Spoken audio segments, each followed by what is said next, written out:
11. Oh, do I get a plus 11 to everything? No, everything just No, you turns. get a minus 11 to No, everything. no. What's even better is everything turns into 11. All my rolls are 11. All rolls are 11 damage rolls. That would actually be great. You know, I would take it.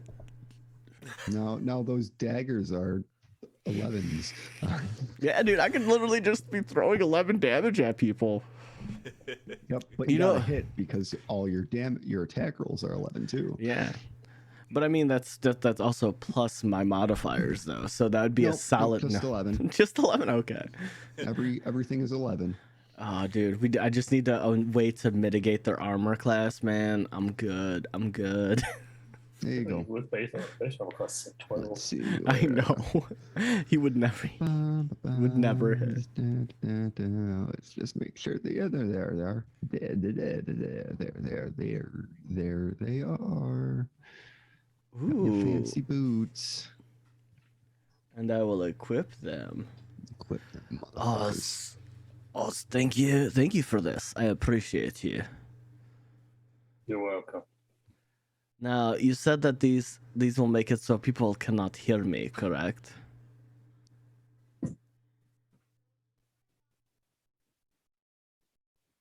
Yes, your steps won't make any sound, and it will help make you a little more stealthy. Ragnar is gonna put the boots on, and he's just gonna go boom, boom, boom, boom, boom, boom. He's just gonna stomp. Does he make sound? Yeah. Just stealth check. Yeah, made it on stealth. Yeah, let's go. Yep. You have advantage on stealth.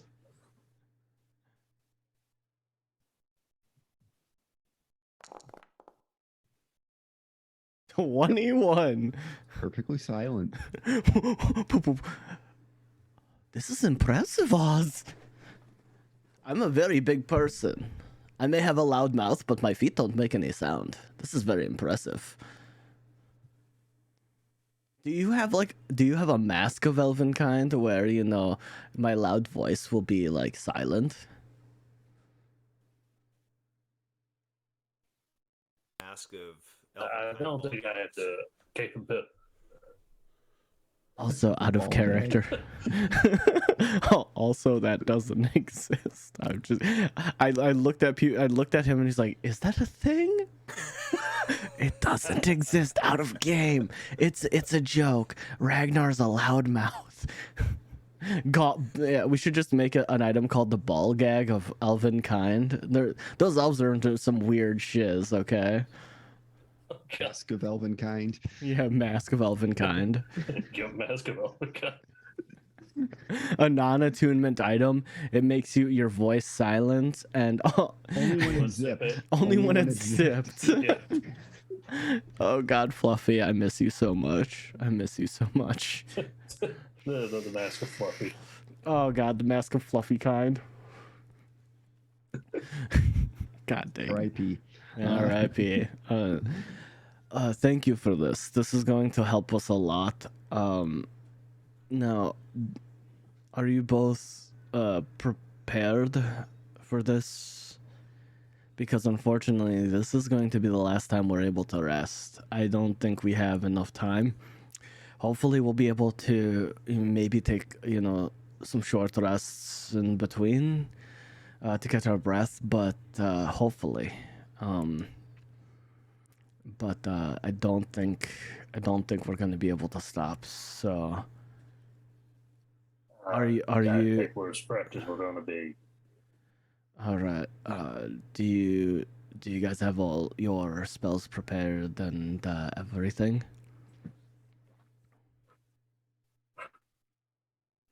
All right, Brock the Moonbeam. I'm like the present.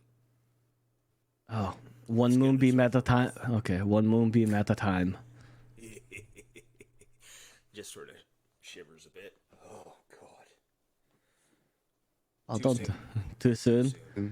Oh, well, by the light of the moonbeam, let us go. Yeah, we're gonna go into a fight of mortal peril, and you're sitting here antagonizing him. I mean, if he gets angry, maybe he can get as angry as me, and you know, maybe that'll help him. I don't know. You could also like aim. Cloud's judgment. Yes, and he can aim his spells at you. I mean, very true. You know. At least I live by the light of a moonbeam. As Ragnar's just gonna start walking back. I'm gonna follow up quickly behind Ragnar, kick the 1 foot out from underneath him. Give me a sleight of hand flat tire check.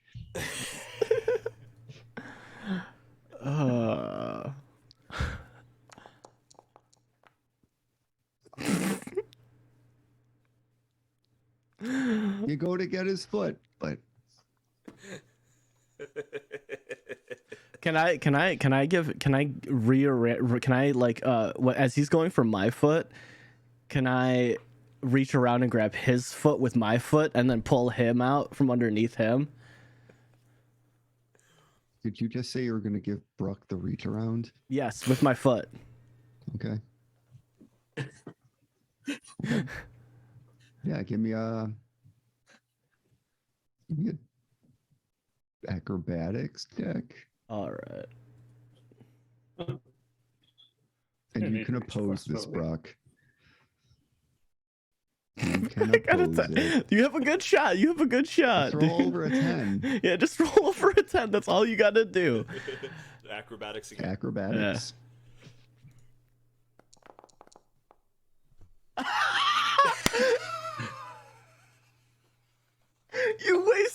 You wasted a natural 20 on No, them. this is perfect.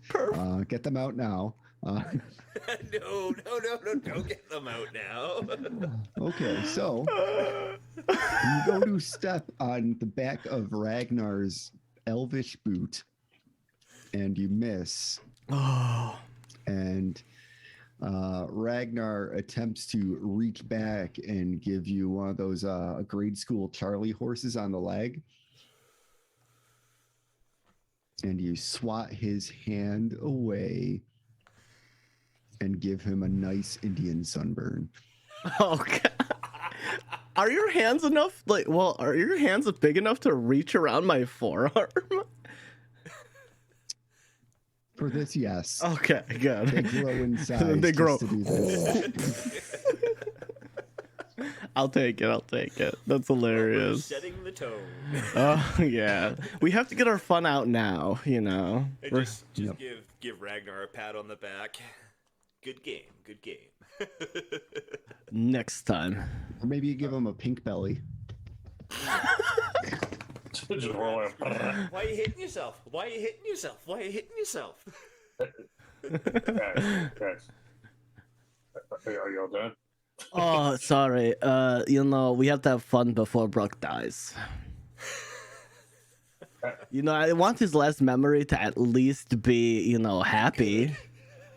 I want him to at least, have, good memories and, One last laugh. Yeah, one last laugh. See? Final hurrah. I'll be honest, you're the one that's most likely going to survive this. When you do, just know I will haunt your ass. Oh no! See, Oz. Here's the thing. I have very high stakes in keeping you alive, so it will be either you or me surviving. So just know I am invested in keeping you alive. Bruck. I mean, whether he dies or not, I mean, I will get my staff back. The only thing that saddens me is that I know this is a purely tactical decision, but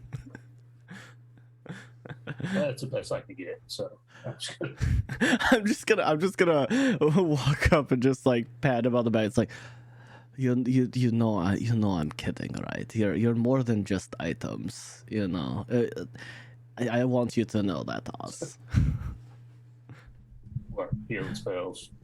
Or healing spell. I'm just saying, you are a friend, okay? Just know if he dies, you lose all your shit. Well, I mean, I can't. I was like, well, fuck me.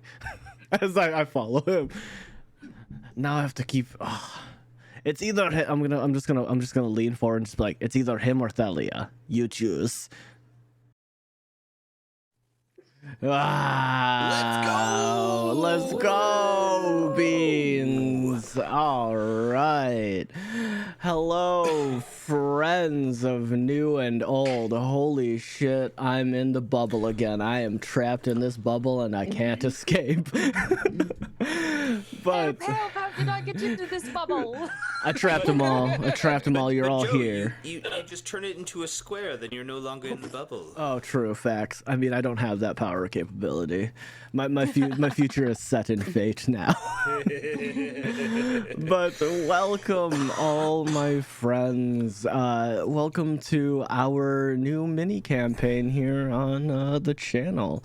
It's gonna be fun because we've got some fresh faces here with us tonight. League of Mental. I just want to call you gentlemen. I don't know. Mental Gen, I like Mental that. Gen, I know. How's it going, friend? He's our friend over at the Jumping Jackalope. Hello, friend.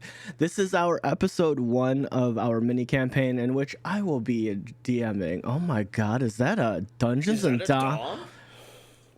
Wow. What am I doing Funny down thing there? is, he doesn't Wow. even technically know me, but I know all about you. Dom. Yeah, Hello. this is true. These are Hello. facts. Holy shit. Yeah, it's a thing called YouTube in the past. a lot of the chaos left once me and him stopped interacting. YouTube stalking for the win. Yeah. Yeah. Well, Dom, I'm glad to see you in Twitch, first of all. And yeah, that's good. I am doing great. And Boomer, hello, friend. So, if you guys don't know what this is, and I just totally noticed the chat. Hold on. That's gonna drive me nutty. I moved that on accident. Boom. There we go. A magic. If you guys don't know what this is the I did a one shot ye old probably almost a year ago. This is my homebrew campaign set in the world of the Shattered Realm. This is where our players will be playing, and this is where they will learn of the lore and ramifications of what has happened. But first, I would like to get rid of the shilling first because I love to shill. Money, I love money. Mr. Krabs. Money. Yes. Our first sponsor for today is NordVPN. If you look in the panels below in the About section, NordVPN is the purveyor of the finest of VPN quality. They have over 56,000 servers across over 500 countries. And not to mention, you can attach it to any device, phone, tablet, computer, no matter what. If you're looking to protect yourself, well, protect yourself right with NordVPN, because you're not going to draw. It doesn't cause any latency and or any complications. It's been proven so. While someone in chat last night signed up for NordVPN and just like, wow, this actually fixed my problem. I canceled my old subscription to my old VPN. This is actually a true story. You can go watch last night's VOD as proof. Aaron, thank you for adding to this testimonial. So if you're looking for a good VPN to protect yourself, and so that way big companies like Xfinity, AT&T, Comcast, any one of them, Facebook, if you don't want your data stolen and sold and getting targeted ads, use NordVPN, because by God, like I said last night, you can sign up. There's actually ways to sign up to opt out of it, but they make you jump hoop and leg and give your left foot to sign out of, like, opt out of it. It is nearly impossible. So take the easy way out and just get a VPN. Now, for our second sponsor is Legendcraft. Legendcraft is they are the good old boys up in Canada that we love to talk about so much, and they are the ones that give us the supplies for most if not so, like, all of our giveaways. They do spell trackers, so if you play an in-game campaign, that's what you need, as well as they make custom tables, which I will admit are expensive. However, you're walking through the process the whole entire way, so be sure to go to the little link in the YouTube videos down there, or if you're watching this on Twitch, because if you're not watching this on Twitch, I mean, you're watching this late, but go down to the panels and click the sponsored link down there and go check them out. Use code Joe Dirt for 5% off. And they don't only do, you know, D&D stuff. They also make art out of wood, and it's dope. It's fucking amazing. So go check them out. And then for our last sponsor is Raise Energy. It's the only energy drink I drink, to be flat out and completely honest. It is just great. It has the right amount of caffeine, no crash. It's bigger than any of your big box energy drinks. If you're anyone like me and you drink energy drinks every single day and you want to, you know, cut down on the amount of energy drinks you drink, you only need one. It'll keep you awake. Trust me, I've drank 3 in a day and I didn't sleep for like almost 48 hours. Trust me, it's not pleasant. But that's just a showcase to say that it works. It works. So, yeah, go check them out. Why do you do that to yourself? Because it's called I'm a truck driver and I have to work for 14 hours a day. It's terrible, okay? Oh. But I don't do that to myself anymore. I just drink 1 a day. I don't know. It's good. But they also do workout supplements as well. So if you're looking to get some whey proteins as well as some healthier options, go check them out. It's good stuff. And then our last sponsor is the Misfits. Yeah, I can't say us because we're not the Misfits here. We're half the cast. But if you are looking for some dice, we've got some dice. Yeah. Oh, I don't have mine right next to me. Yeah. Look who isn't prepared. Shame bells in chat, please. Yeah, shame bells. Shame bells. I'll shame bell myself for that yeah. one. I do this every week, and you're in D&D every week. I'm in there every week. I'll Yeah. shame bell myself for that one. Yeah, shame. Jeez. So, if you're looking to support us, use the command ! Dice in chat.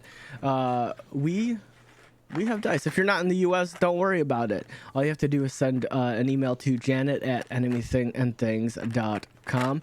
She'll get you sorted out. And also, she is I call her store a pop culture store because they do anime, they do D&D, they do pop culture things. So if you're looking to get yourself some other products as well, if you don't want to just buy dice, they sell manga, they sell Japanese candies, they sell a whole bunch of other books and just a whole bunch of other things. And they do, if you're into Warhammer 40k, they stock those as well.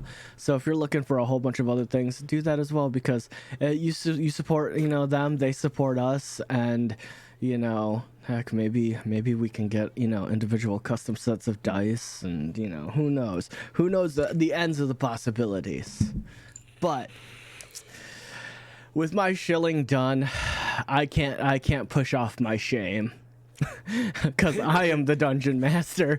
I can't say, Lamus, take it away. He will not answer. So, we're going to get right into it. In a star that is often seen in a very dark galaxy stands a figure. Black body, face, eyes of stars. He stares at this galaxy and says, "We are going to make something beautiful here." He summons 4 heroes to decide the fate of this galaxy. A fight breaks out between all 4 of them. Crashing hills, moving waters, forests move, break, bend under the colossal weight of these massive titans of people. They create a world. But subsequently, they also destroy the world, shattering the planet into 8 different pieces, sending waves of ethereal magic out. But that's not where we start. We start on one of those chunks of planet. We zoom in, the camera pans in and zooms in to a vibrant life of hospitableness. There is rolling hills, grass, forests, lands. There are 7 continents around this center place. You have a very dark forested area. You have skyscraper castle-like buildings. You have a dark, vast wasteland. And then you have a desert. But those aren't where we're going. We are going to go zoom in even more to the center of all this. A place known as the Commonwealth.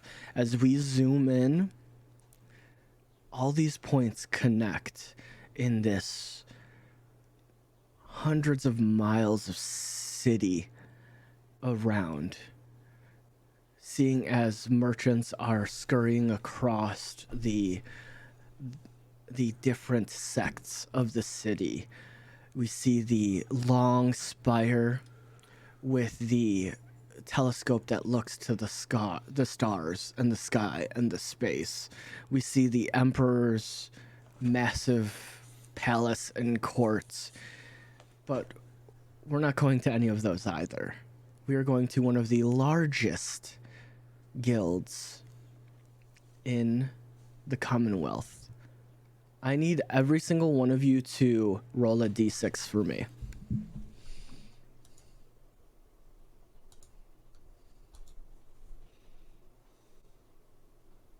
And now, for people that know me, that have played in campaigns with me, D6s can mean 2 things. You're about to fight, you're about to get ambushed, or nothing at all. I'm just fucking with you. But you'll never know. You'll never know. So we come to this very odd guild house, and on the front, on the top, in scrolling arcane letters, is, as you see a peasant farmer walk up to the door, the words shimmer and change into a common tongue, and then he walks in, and you see a dragonborn step up next, and the letters change into a form of draconic, and on the front of the door is this massive feather surrounded with glyphs that spin around in a counterclockwise fashion, and you see them put their hand to it, and 2 very different things happen.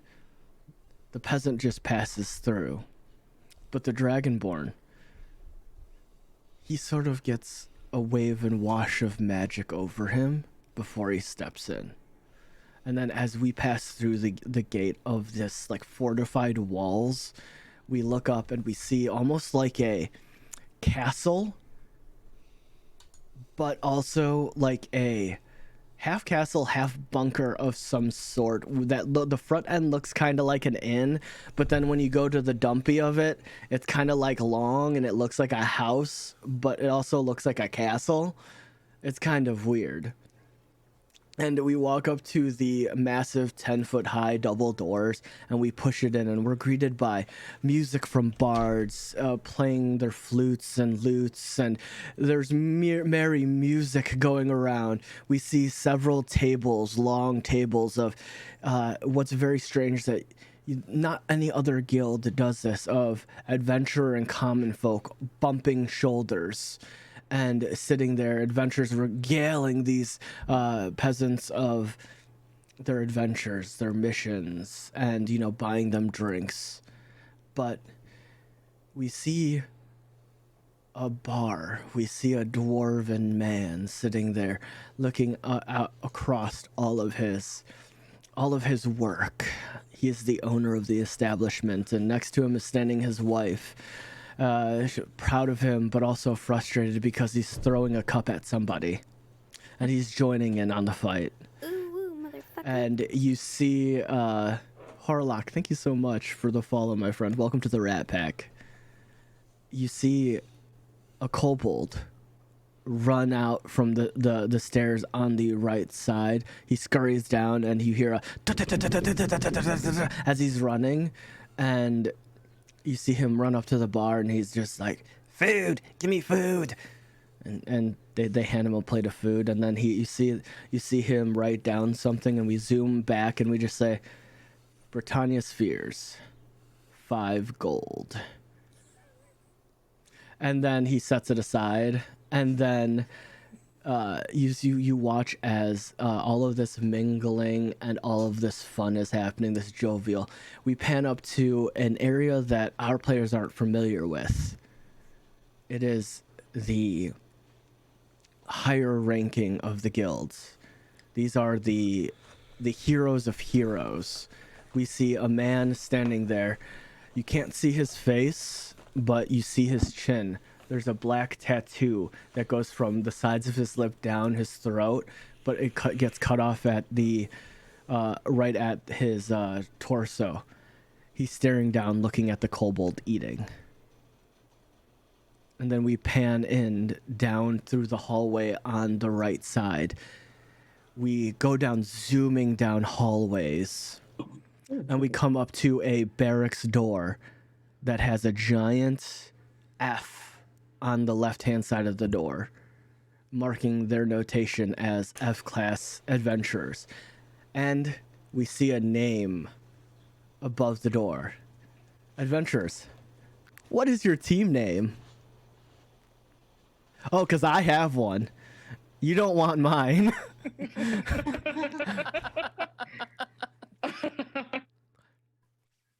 Welcome to decision making, friends. Got him. Got him. So you have the choice to leave it up to me, or you guys can think of one. Well, my first thought is probably also something y'all don't want, but considering things we know, the illiterates is all I can think of. I You know, really like that one. I like it too. that sounds Kobold fancy killers. enough that Sean would have no idea. Excellent. But the real question is how many of the letters in illiterate is actually just going to be spelled backwards? Wrong. Right. So do you all agree? Illiterates with like Y's. All Seems like right. they So thought do it we would have a be a nice- consensus? I think so, yeah. Okay. Because mine was going to be just the same, but mine was going to be less nuanced. Mine was going to be the dump stat.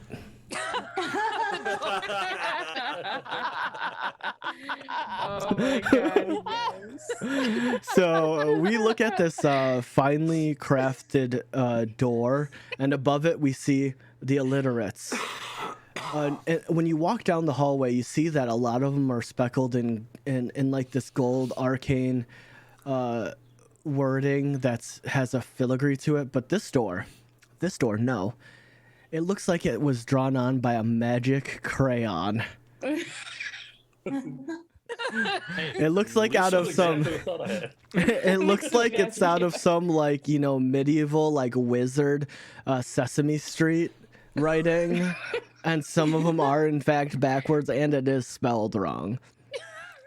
Hey, But- that's bad. You should see your lemonade stand. True. and on this upon the camera passing through the door, I need everyone to roll me a d20, and I will. This is just gonna see who wakes up first, and then we'll go from there. All right. So who got a 20 to 15? I did. I did. Okay, so when you walk into this room, you see that it is a very big room, but there are sections that are not necessarily quartered off. There are a bunch of beds in the area. So, who rolled higher? I think Bright did. Bright did. Right. Yeah. Okay. So, upon waking up, Bright, you see as you sit up and you stretch. You make eye contact with Britannia. So, explain what Bright looks like, as well as the area in which he sleeps. Okay, well, the first thing that you notice most about Bright is his hair, which some people wonder if that's what he's named after, because his hair is this really light, almost platinum blonde, but the roots are very dark. It kind of fades into like a dark root, and it looks natural, but you never know with Bright. And his hair is always in this ponytail. He's got a braid going down one side. It's shaved as well on the sides. And he doesn't really upkeep it, but it looks like he's got some kind of gel in it all the time. So it's very confusing to just kind of stare at him. And he's got like a couple of strands that have like beads in them and a couple of thicker strands that stick out, and it looks less like hair, more like kelp and sea grapes or something of the sort. His skin is like a blue gray. His eyes are very bright blue. He's very tall, but he's surprisingly not lanky. Like his limbs are very bony, kind of almost too long, like a little uncomfortably long. But his body is like he's got a barrel chest, and he stands very upright, surprisingly for someone you would think who was a rogue.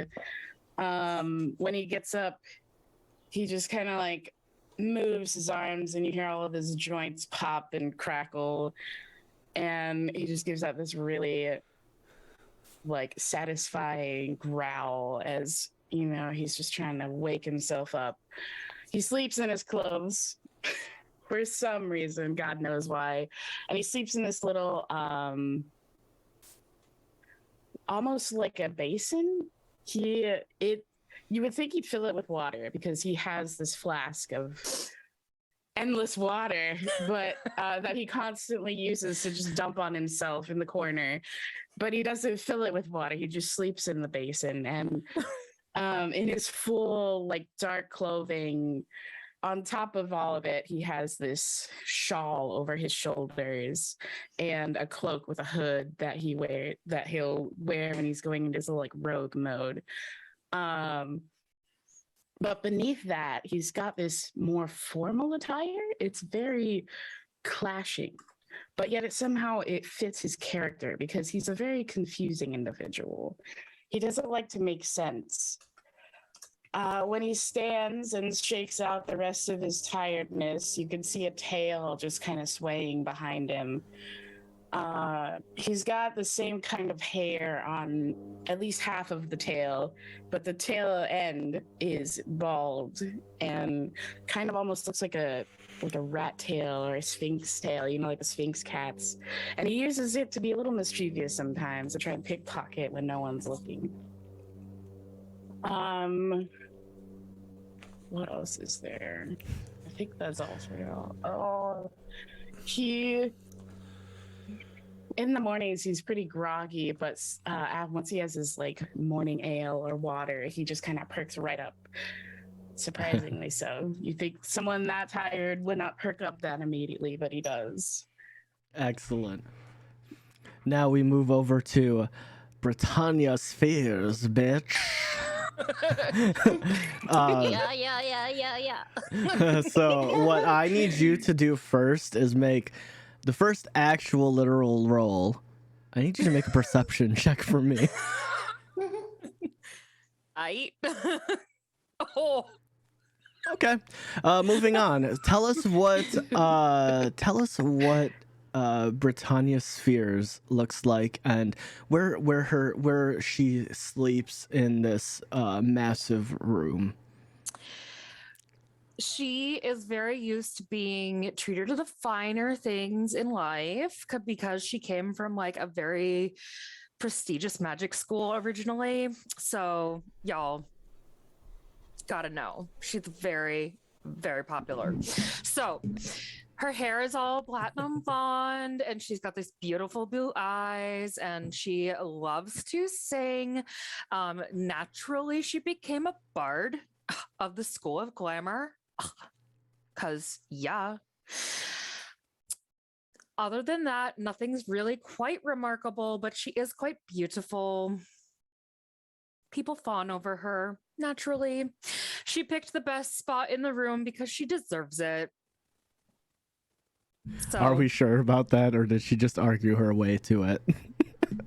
She doesn't need to argue. You know what? We're all gonna do a group roll against her. What I want you to make is a make a persuasion check. Everybody else roll insight. Cause chaos. My dice already don't like me today. Well, neither does anybody else. So, welcome to the dump stands. Welcome to the Wow. Somehow you rolled higher than everybody. You persuaded your way. You are right. You persuaded your way to the best damn spot. These guys are suckers. I'm a bard. I have spells for that. Continue. I'm Brittany, bitch. So, I really do like my traveling party, though. They make me giggle. They give me good material, and we have a good time. What does your area look like as far as your sleeping arrangements? I've gathered all the softest, plushiest things that I can find in the guild house and made them as beautiful as possible. My favorite colors are aqua and pink. Thank you for that. You give me material now. Nice. All right. Now, who rolled a 15 to a 10 on your D20?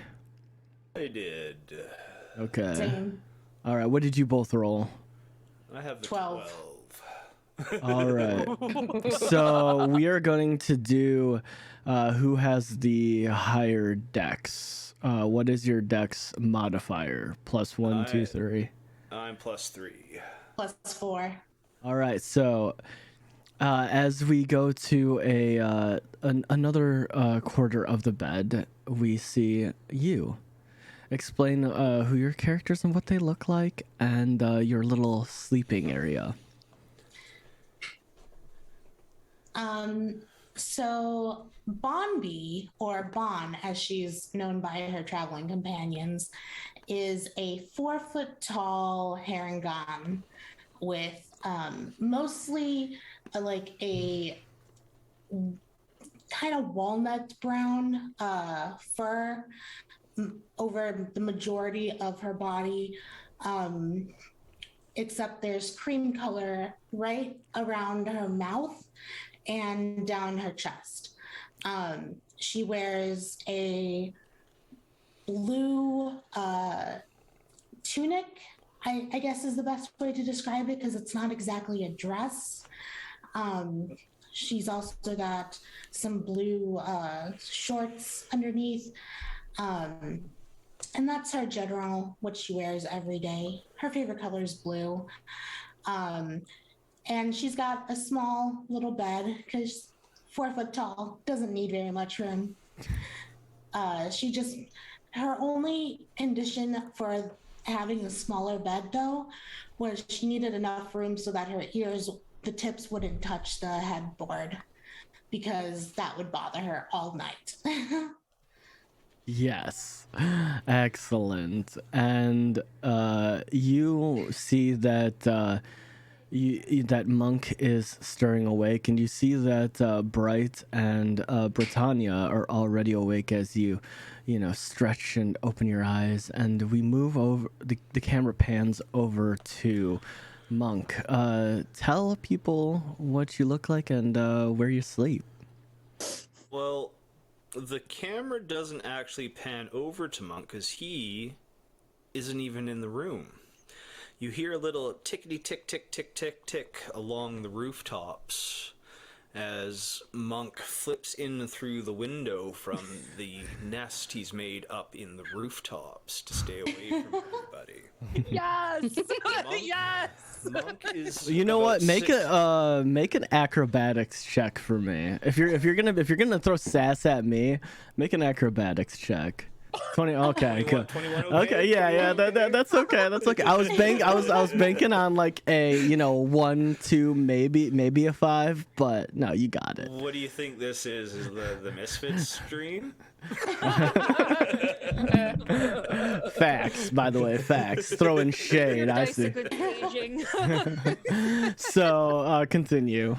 So as Monk flips through the window to greet his compatriots, he stands and stretches to about 6 foot tall, adorned in a black cloak and black pants. You see fine silver ornaments on his beak. He just looks at everybody with a small tilt of the head, and then heads out the door. As before you head out the door, as you come through the window, the last one to arise is our boy, our big beefy boy, Gulazar. Tell us what your character looks like, and what his sleeping arrangements are like. He's a big blue orc with like very prominent forward tusks that the first like 2 notable things, other than the fact he's either dressed in heavy armor or something very priestly or very, I wouldn't say monk-like, but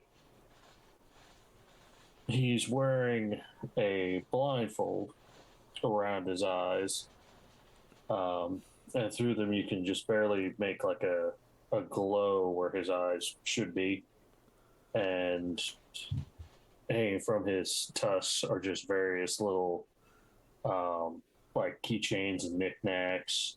Some you could see are from like a certain city, or some are just like things that have been carved and given to him. And on the front are just, the head of all of it, it's just 2 little was it silver feather? Yes. Is it good? Yeah. Yes. It's like 2 little silver feather logos. And aside from that, he's just, big and burly. And he's got like, a bigger bed than most in the room, with, I think, just your standard setup. All of his religious iconography, his holy symbol and stuff are all, stacked very regimentedly on the nightstand. Excellent. As you guys all meet into the room, you hear the very familiar "ba-da-ding, ba-da-ding, ba-da-ding," and you know what that means. Y'all fucked up. Y'all slept in. You missed the high ticket quest for the day. So as you all scurry your way out and down, you see that by the time you get down the stairs, most of everyone has dispersed. But it finally clicks for you, Britannia. You have no clue where your damn kobold is. It took you a good 30 minutes, 40 minutes upon waking up to realize that you don't know where Slim Shady is.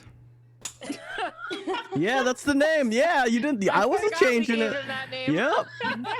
It's written down here. It's his name. Yeah, congratulations. Where did Slim go? With a real Slim Shady, please stand up. And as you're coming down the stairs, you hear Krevgor you hear him yell, "Oh, come on. Just put it down. It's not going to kill anybody."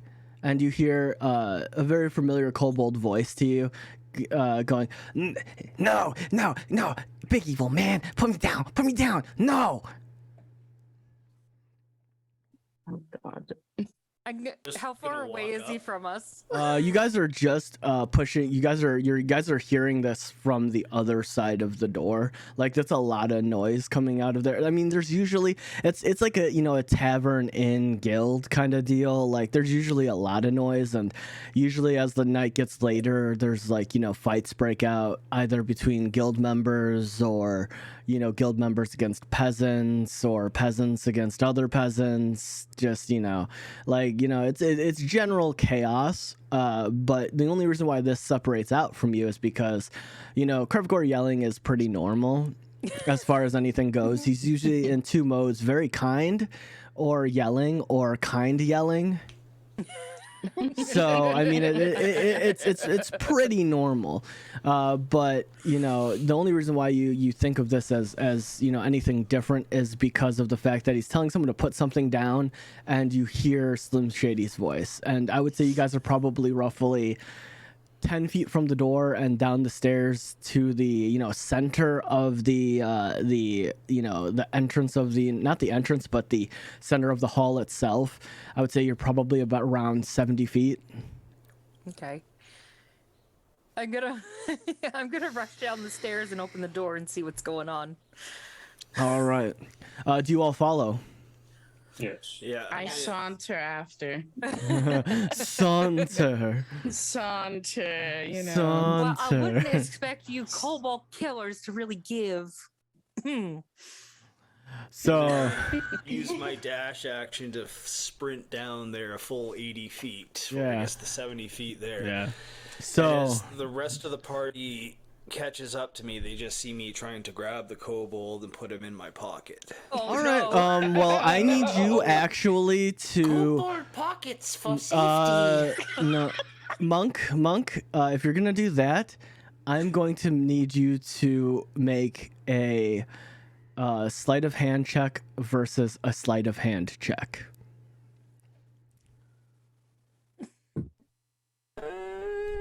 You watch as you go to grab this kobold, and you are face to face with someone that is about 3 inches taller than you, and he is holding on top of the head of this kobold, and he's just looking at you.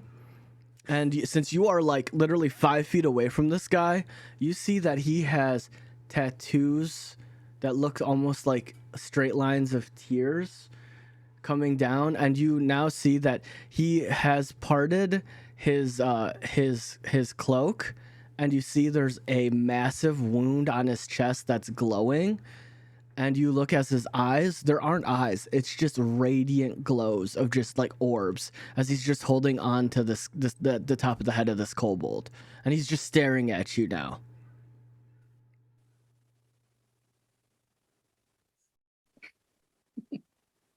He's not saying anything. Hello, man. I take kobold. Kobold, my friend, he go in my pocket. All right, I get to have some fun. Let's go. All right. I didn't expect him to. I didn't expect you to square up to him. So this is gonna be interesting for him, anyways. All right.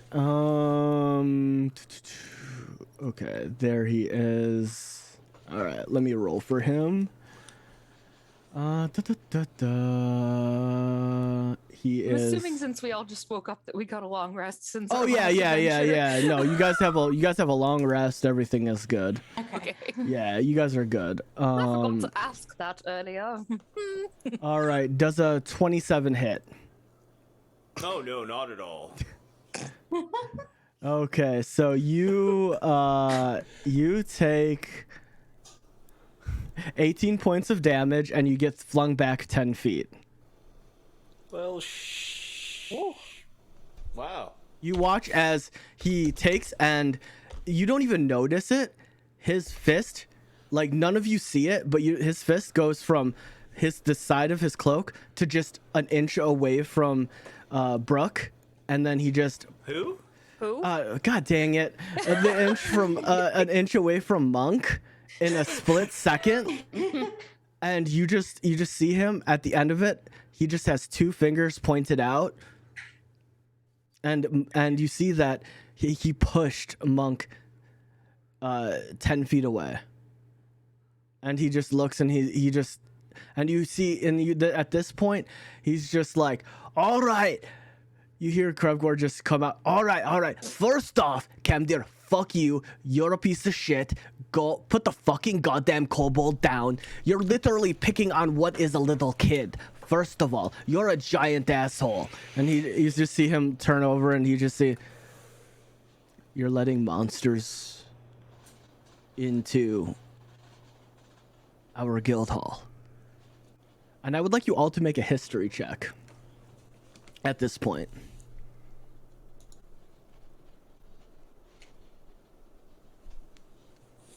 It's not going to be a terribly high DC.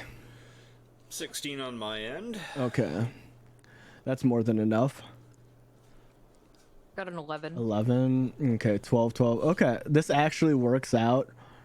This actually works out really well. Because 11 and a 12, I will give it to the 11 because since it's so close. It's not like it's an integral piece of information. But with a 12, so Bon, Bright, Britannia, this information pertains to you guys. You don't know who the hell he is, but you know that he is a triple S tier member of the guild. So he is one of the most powerful people in the guild. And you don't see these guys often. This is actually, you guys have been part of this guild for, what is it? Probably 3 to 4 years, maybe. You know, roughly, give or take. You've never seen a person of this high of station, and they're holding your kobold. However, Monk, you know, oh, there's chaos. This is great. Oh no! Ooh, how does it feel to be on the other guys, end? It was nice knowing you all. You guys will be rolling new characters potentially. Potentially, maybe, probably not. You look as you Monk. This actually pertains to you very well. You specifically take interest in other monks and other monastic traditions. And it piques your interest because it is what you do as a monk. And he is a draconic monk. And you know that he is, out of game meta context, he is level 20. And you have heard a few of his exploits. You have heard that he and his parties have taken down an ancient dragon. You don't know the color, but they came back to tell the tale with the head. So you know that he is no slouch to combat. And now looking at him, you realize who it is now, and you know that he is not very much of a talker, if it were.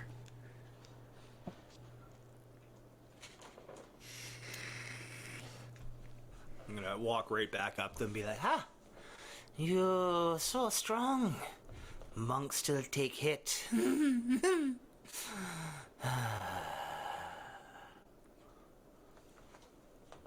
If you want. That's all. He just stares at you, and you just watch as smoke just leaves his nostrils like a dragon. It's pretty much just like.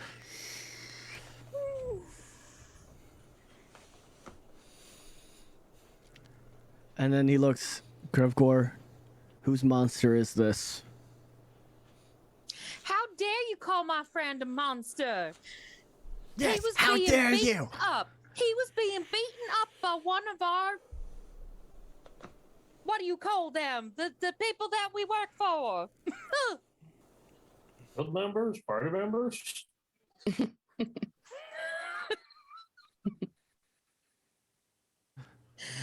The kobolds hired us to do a job. He's just holding it, and he's just like. If So the guild is okay with working for them, then why do we call them monsters? because that's what they are. They're Well, monsters. they were beating him up. He was almost dead, and I saved him. I saved him from his mayor, who was beating him up. And he's my friend.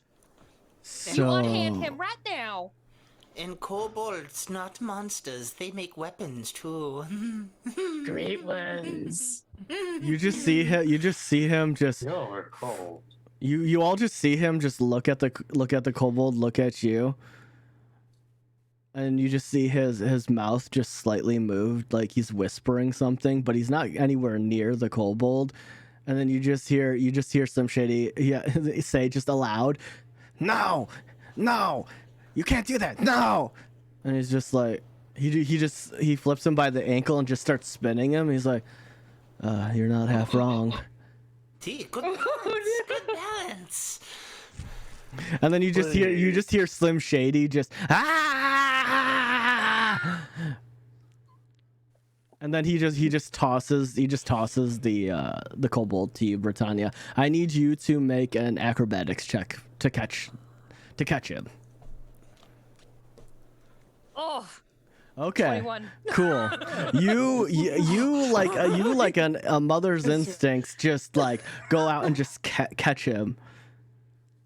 And he's just like, I think I'm gonna.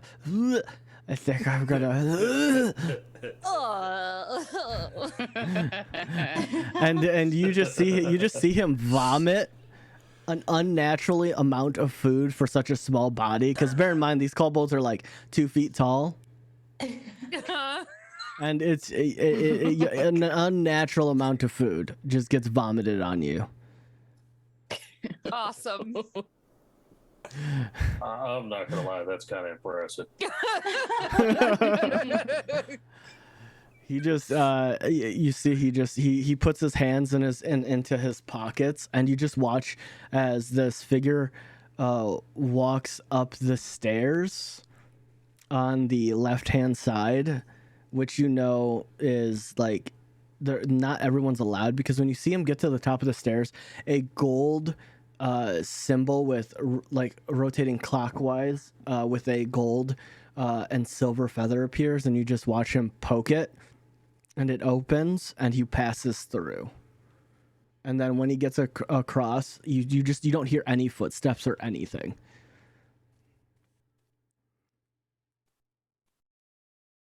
And then you see Krevkor look. I'm so sorry.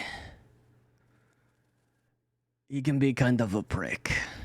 Not as sorry as I am. I love this shirt. Well, you make enough money, you can pay to clean it. Speaking of paying, we have a debt to settle. Britannia. How much did he eat this time? You're going to love this. 35 gold.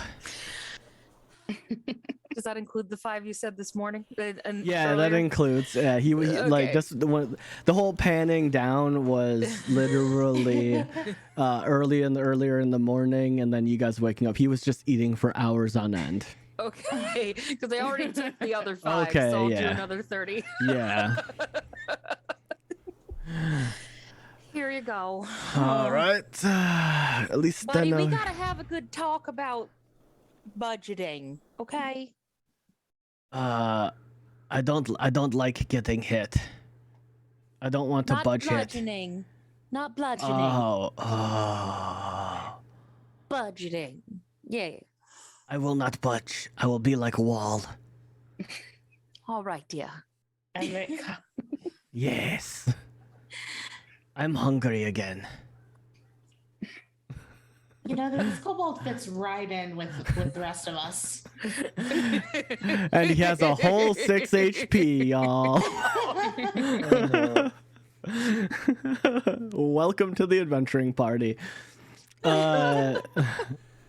You look as Krevgor goes back behind the bar, and he's just like, well, unfortunately, you all missed the high price ticket of the day. I understand you adventuring lot. You tend to stay out late. That's pretty normal.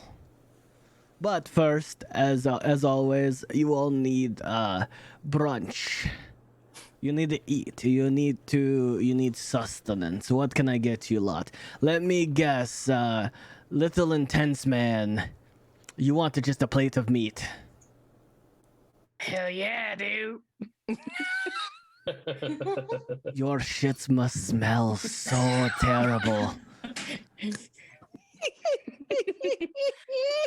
My shit smells pretty nice, thank you. Make a deception check.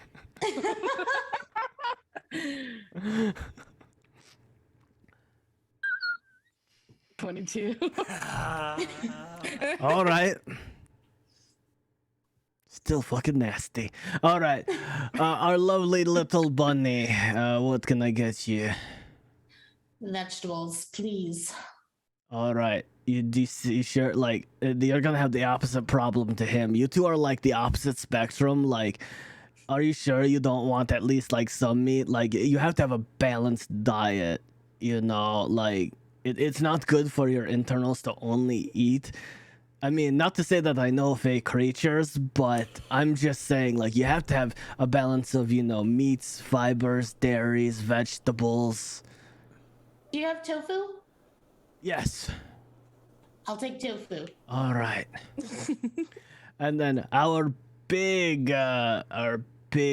mean blue friend. You're not really mean, but what do you want? Just whatever's on order. All right, we do have a steak bolognese. We do have salmon eggs Benedict. We do have I'll a. take the salmon. All right, and fucking troublemaker. What the fuck do you want, monk? You have the worms I asked for yet? Yes. He pulls out a box that is like dirty, and he sets down and a loud and then he opens it up and it's just dirt, and then you see worms writhing through it. I figured you'd at least like the chase. Oh, there he goes. All right. What do you want? And Britannia, what do you want for your walking garbage can and you? I believe little mister here needs to slim down. So You hear a gargling in his stomach next to you, and just like. Brrr. I literally fed him a couch earlier, just like a couch cushion, to see what would happen, and he ate it. It was fucking. It was. He unhinged his jaw like a snake. Oh it my was God. fucking. It was weird. can I cast like greater restoration on his stomach? If you really want to, go for it. No, I don't have greater restoration. Okay, then no, you I can. have lesser. Kobold after my own heart. Ah. Or stomach, rather.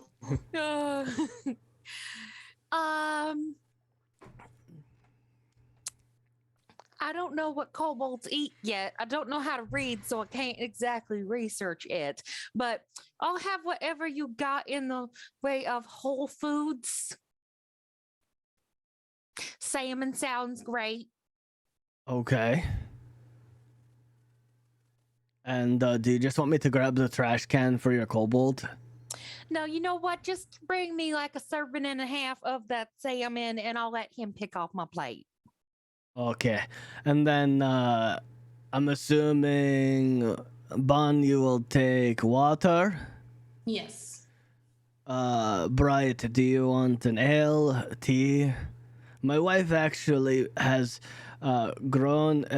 Maybe I can interest you, Bon. She says it's from the Feywild. It's like a really, really weird tea. It doesn't taste right to me. It tastes like powder to me. I don't know. He said that, usually Fey creatures, they like it better. Yeah, I'll take a tea. All right. And then Take tea too. all right. And then Tea for two. Ha. and I'm Right, assuming just a simple ale for our big blue friend, correct? Yes. And then Monk, do you want a bowl of water? Monk have hands. Oh, okay. With sippy lid, please. Okay, do you want ale or do you want water? Water. Okay. And then Britannia, do you want water or ale? And then you hear some shady go, ale! No ale for you. You're too young. So, do you have any sweetness to go in that tea? I like a sweet tea. We can work something out. All right. All right. And then you just see make a perception check for me. And I need you to make a perception. Let's see if you clock it. Oh no. Oh Okay, no, you don't no, notice no. anything. And we move on. So your food is brought out to you, and you don't notice, but you're given a sippy cup with a lid and everything, and it's actually smaller than the rest of yours because he actually puts two down because they're child-sized cups. Like, they don't come in anything bigger, so you just have two of them sitting next to you, and you don't notice, but you don't notice what's going on next to you. You're not exactly perceptive. So you all eat, and it's going to cost. It's going to be 5 gold for all of you, and it's going to be 20 gold for Britannia. Oh my god. How much ale did he drink when I wasn't looking? That's the question. You just lost like half your money from one kobold. How much gold did we get from the mission? 250. 250. Okay. Yeah. That's all very real gold, guys. He's just laid back in the chair with like a half-drunk ale glass. in his Yeah. hand. Now after the fact, after you pay, you look over as they're a couple of the barmaids are collecting plates. You notice that he has 3 tankards, and he has about 4 or 5 plates of food. Isn't a tankard like half his size? Yep.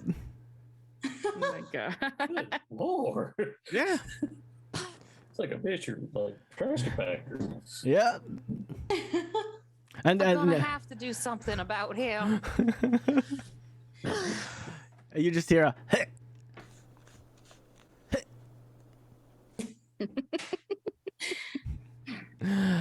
I should learn to sleep spell. And you just see him attempt to get down the chair. You just see a poo-doo-doo. He just falls out of the chair. I'm gonna use my mage hand to catch him. He's light enough. Sure, why not? It holds up to 10 pounds. Yeah, it's fine. I mean, he weighs about 10 pounds now with how much food he's eaten. I was gonna say, is he heavy? Because Yeah. I'll give it to you. Sure, why not? Just looked like a little kobold with a pot belly. Yeah, that's exactly what it is. He's pretty thin, but right now he's just has like a rotundness, and Said he needed to slim down. your mage hand kind of just innately Sputters a little. it's not even like it sputters, but when it gently moves him, you just watch his stomach move like a balloon. It's like a balloon, just like boing Like boing. a bowl full of jelly. Yeah. His tummy Start, don't gonna start calling him Santa Claus. And Curvegore looks like, so what is your plan for today? Are you sure you don't have any more quests to give out? I do. But What? I don't know if it's one you lot want. Why? Well, hit me, baby. Just one more Might as well time. hear it.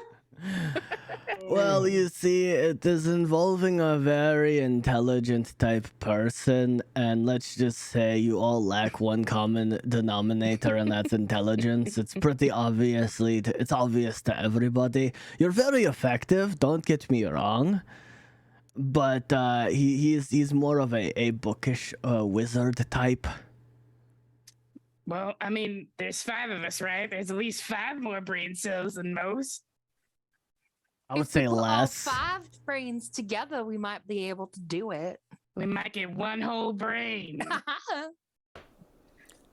Brains are made of billions of brain cells. We have 5. It's better than none. Just keep eating your worms. I'm still mad at you. Kobolds safe in pocket. Yeah. It's not when in pocket that they are in danger, because then they make good weapons. Valid point. As I start reaching over towards the kobold. Just smacks you. You just look as the kobold's just sitting there, just like, as he hiccups, his whole belly just jiggles. On second thought, kobold too fat would not make balanced weapon. Great fire. Bon is gonna like go up to Krabgor and just try to persuade him. Like, I'm sure we can handle it. We're all together, we make a great team, and really, isn't that more important than smarts? Coming back alive is more important than, anything else, and I don't know.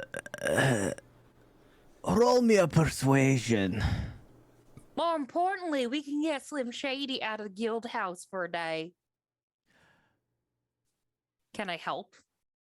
Yes. So if you would like to give her inspiration, or if you want to give her assistance, which would be advantage, I'll allow either. Whichever sounds fun to you, because if you're inspiration, you have to sing to her, and that's fun in its own right. I think I'll give advantage for now. Okay, dang it. All right, roll again. And we're taking the higher roll. Okay, 14. I mean, okay. If you all die, I mean, that will still free up the kobold from meeting me out from the house and the home. And I get the whole... Dice. Exactly, right. If the kobold dies, that, it frees up room. And not to mention, I guess, if you all die, then, I mean, I get the whole ass, room back.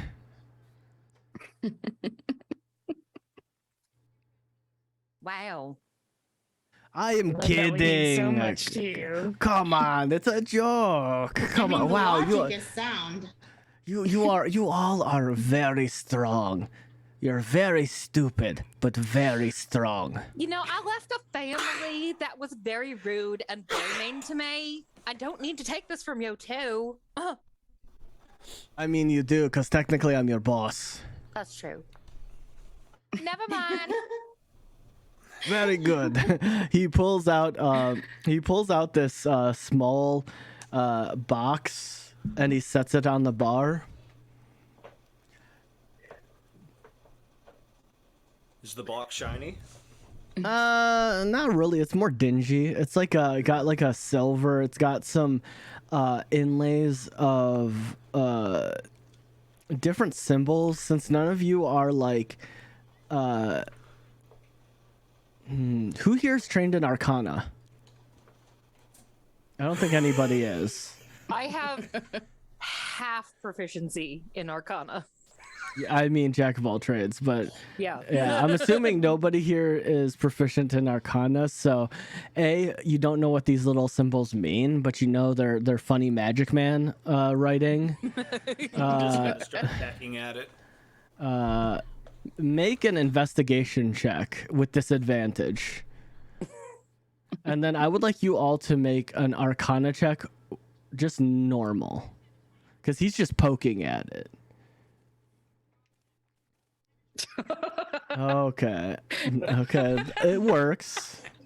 That actually works. Okay. A 19. Okay, 3. Right, Okay. you actually rolled a 0?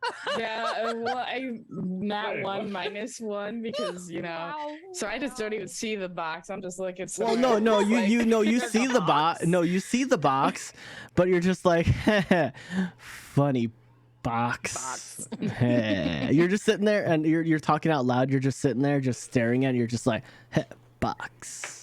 And that's Box. Yeah, just like I feel box. when like the box is open, she's like totally like, what the hell? It opens. Oh, it's not. It's not open. It's not open. So Well, basically, Bright Yeah. and Monk are doing their best Yeah. Beavis and Butthead impression right Yeah, now. yeah, pretty much just box. Box.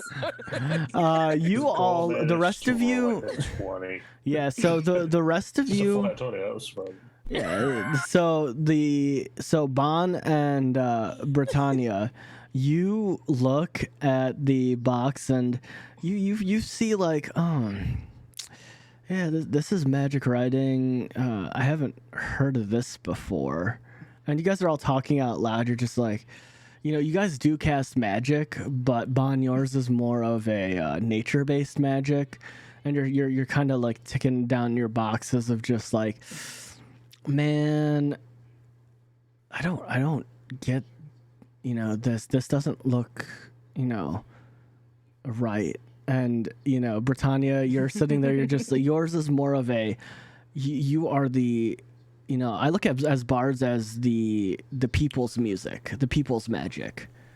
You are a people's, for lack of a better term, magician. Mm-hmm. This to you does not seem natural or normal to, you have some sense of magic. Because you do pull from the weave, but this is something weird. But you, Gulzar, for you, oddly enough, seems familiar. But you have no clue what it is about it. But you look down at where's your holy symbol, by the way? Probably hanging on a necklace. All right. And do you have a beard? Or are you like clean shaven paladin orc? Oh no, I think he's got like long hair, beard. All right. So the reason why you didn't immediately notice it is because you look down and you just now notice that your beard is slightly muffled, glowing. And you pull out your holy symbol, and I'd like you to make a dexterity saving throw.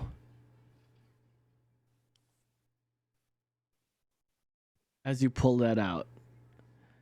18. All right, cool. So you managed to grab a hold of your holy symbol as it doesn't necessarily it doesn't break, but with your quick grab you save the chain that it's on, or else it would have snapped the chain, and it kind of is like drawing your holy symbol towards the box.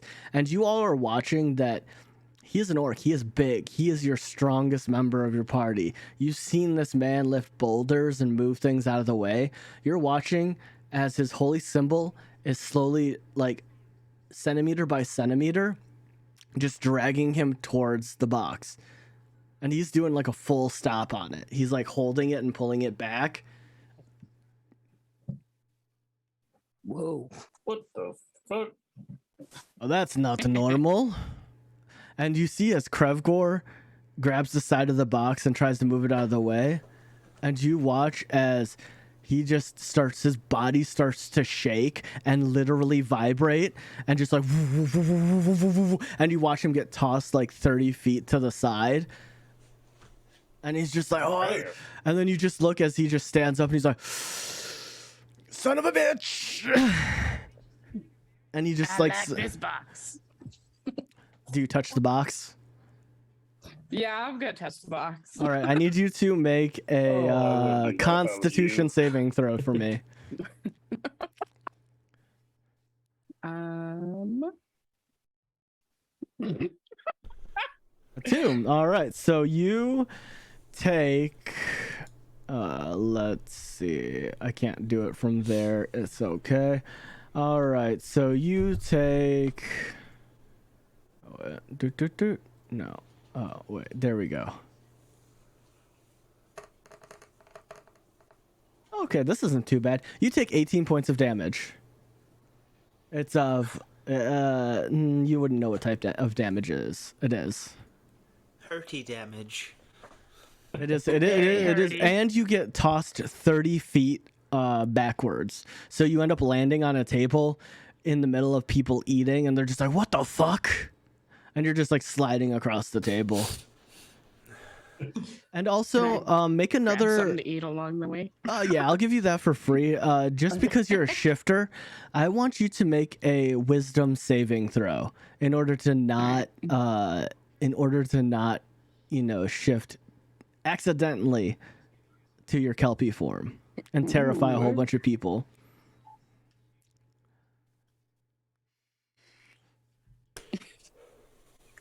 I got a 9. Well, it's gonna be one of them games, I see. So as you go to grab for the food, you watch as you know your form, and you watch as people you reach out and your arm is not of a human arm, and you notice there's like this is a whole ass family. You see a kid just look up at you and start crying. You see a mother grabbing their child. You see a father going, oh fuck, oh fuck, oh fuck. And you see them run. You see the father has a visible wet spot in front of his trousers. You see the child literally have a Some weird kinks then. you see a child, the child has a wet spot as well, and you just see them just disperse. Oh no. Can I describe what it Yes. looks like? All right, Okay, yeah. I was expecting you to roll higher. So, as he's thrown onto the table and shifts, it makes this kind of like nasty noise, like these crackling, almost bone. But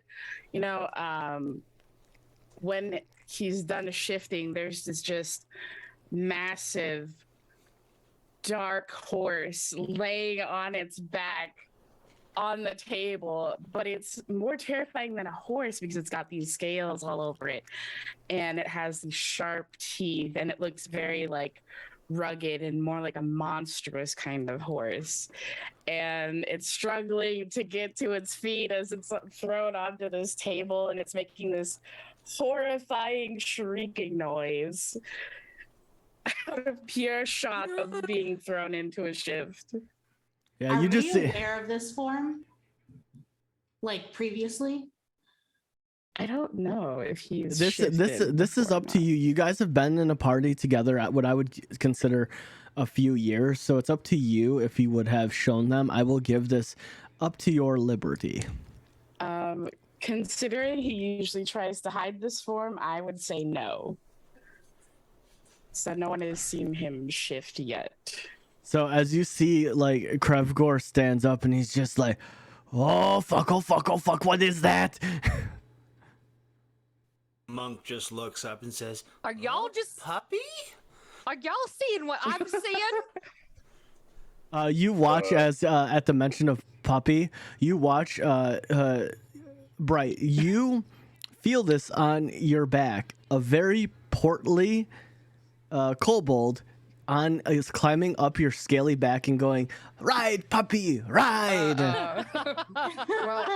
While Bright is trying to get up, And you have a kobold just shaking your kobold. back, just going, "Ride, puppy, ride!"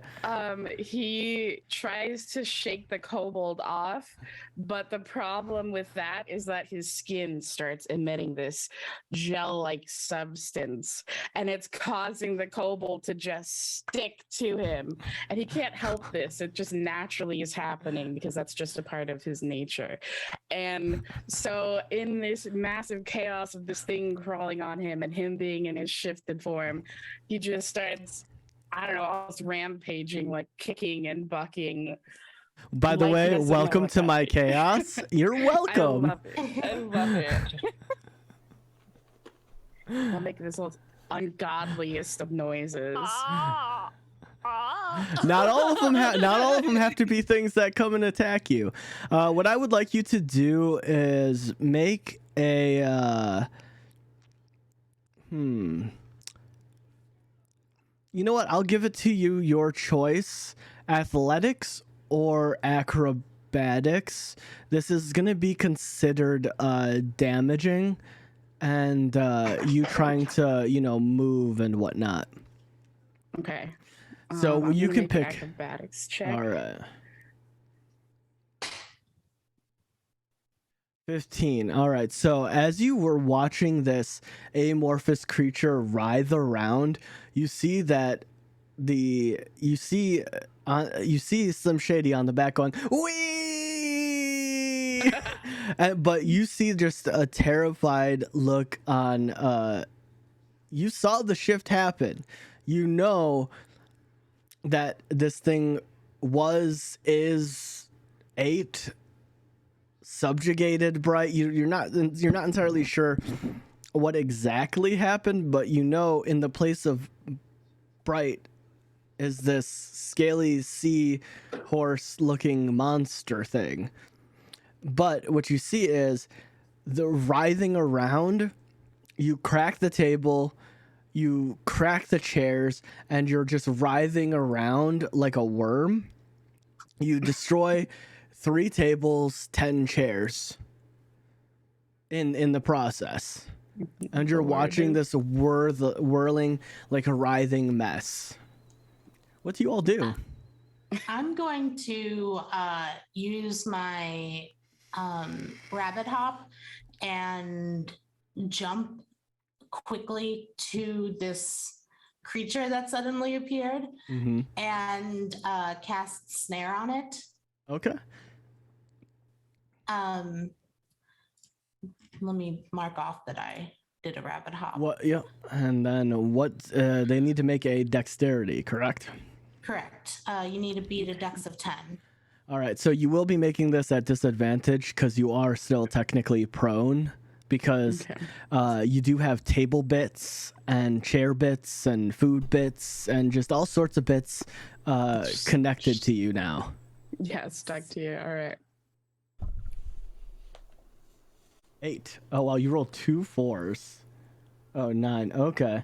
So you got an 8. So you are stuck in place. You see, what do your vines look like coming out of the ground? It looks like English ivy with all those leaves on it, just peppering the vines. Yeah, you see these vines and leaves wrap around you, and when the leaves touch you, they get stuck to you, and you watch as the leaves pop and tear off, but they start growing more. So now you're a sticky, horse-like creature with leaves attached to you, food, a kobold, tables and chairs, and now leaves, and it's just all attached around you, and you are unable to move currently. You're held in a single place. Can I still move my head, or Yeah, no, am you I can just move your head. okay. You're just your body's there. Okay. So Bright is Um, like stuck to the floor Well, Yeah, not really. in so many ways. Yeah, kind of, sort of, not really, in this because position. Like- it's more so the fact that Bright has a bunch of objects on them is Okay. why it's making it hard for them to stand up, because obviously the stickiness is around the body, so they're not going to be stuck to the ground. Like, they can still typically walk. But in this case, since it's like, you know, so many tables and heavy and they're not strong, they have a negative in strength. They're having a rough time of it. And you know, like, Bright is not the strongest. Like, they can not really lift very much. They usually just stand there looking pretty. Yeah. So you just you see the what do you do, Bright? Like, you can still like move your head and stuff, but it's just like you're just stuck in a place. Well, as I'm being stuck there by these vines, the familiarness of just like the plant life kind of sort of starts bringing him back from whatever panic he was in, and like the nice like body pressure also helps with that, and he starts visibly calming down, but he's a little bit heaving, you know, because it's been like a huge struggle, and his head stops flailing. He kind of like he looks around.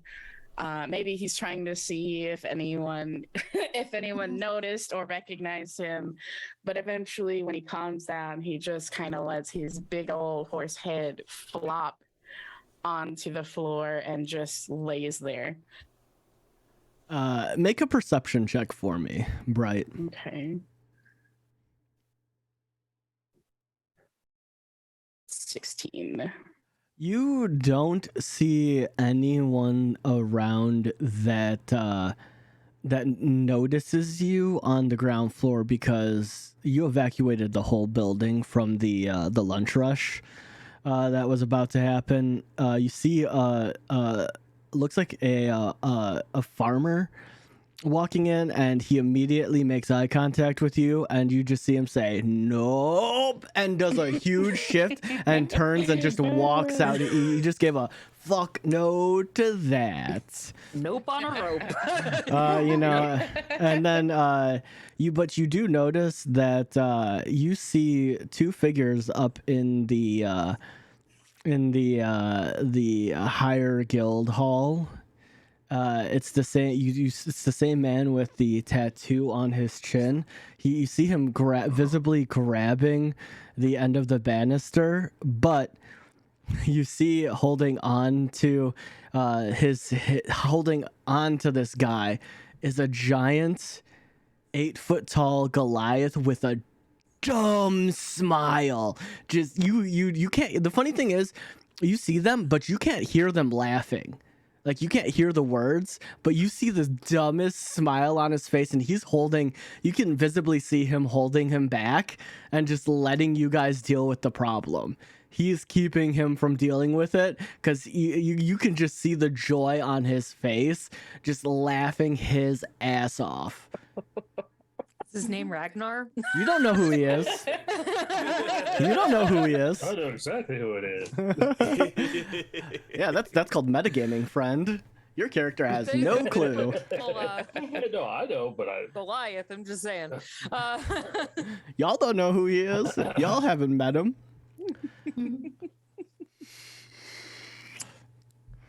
How are we gonna get out of this predicament?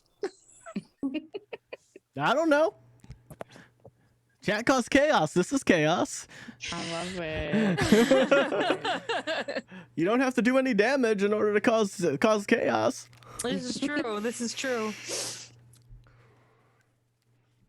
Krevgor just stands up. He's like, "The fuck is that? Why are you all just standing? Do the adventurer thing." Cravcore, I believe that might be Bright. That explains so much, actually.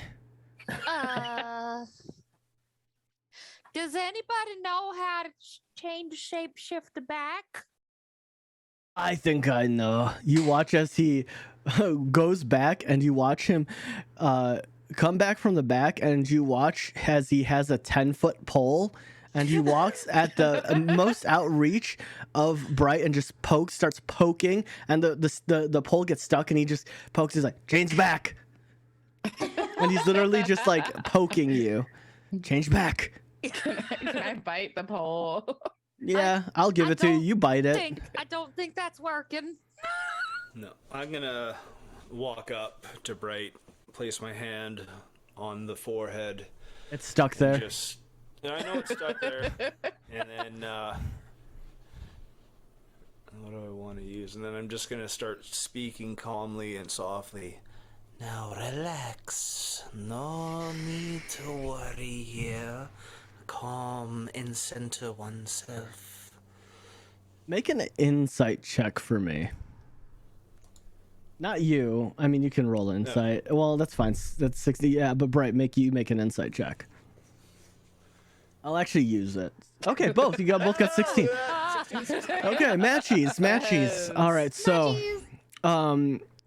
the insight that you get, Monk, being one that is centered with especially is learning to be centered with yourself, and you're learning your body. As a monk, your body is literally your weapon, your temple, your everything. Seeing a creature that was humanoid, now not so humanoid, you know that just based off of your training alone, they don't know how to control this. And I will give you that with a 16, and because of your class. And for you, Bright, you see that usually Monk is just this creepy, weird Birdman. Like, typically, he's just being real creepy and weird all the time. But in this moment, you see a big shift unnaturally. Because just because you're in this form doesn't mean you're less... Well, you're not very smart to begin with, but your stats don't change. You know, your stats don't change or anything like that. But you see that he is it doesn't take much of an idiot or anything to realize that he has a shift in his demeanor and his voice. And you can tell that when you look into his eyes and he looks into yours, he understands your predicament and that you're confused, that you are stuck. And you don't know what you're doing. You are both like making that eye contact and that level. You guys understand in this moment together. Right.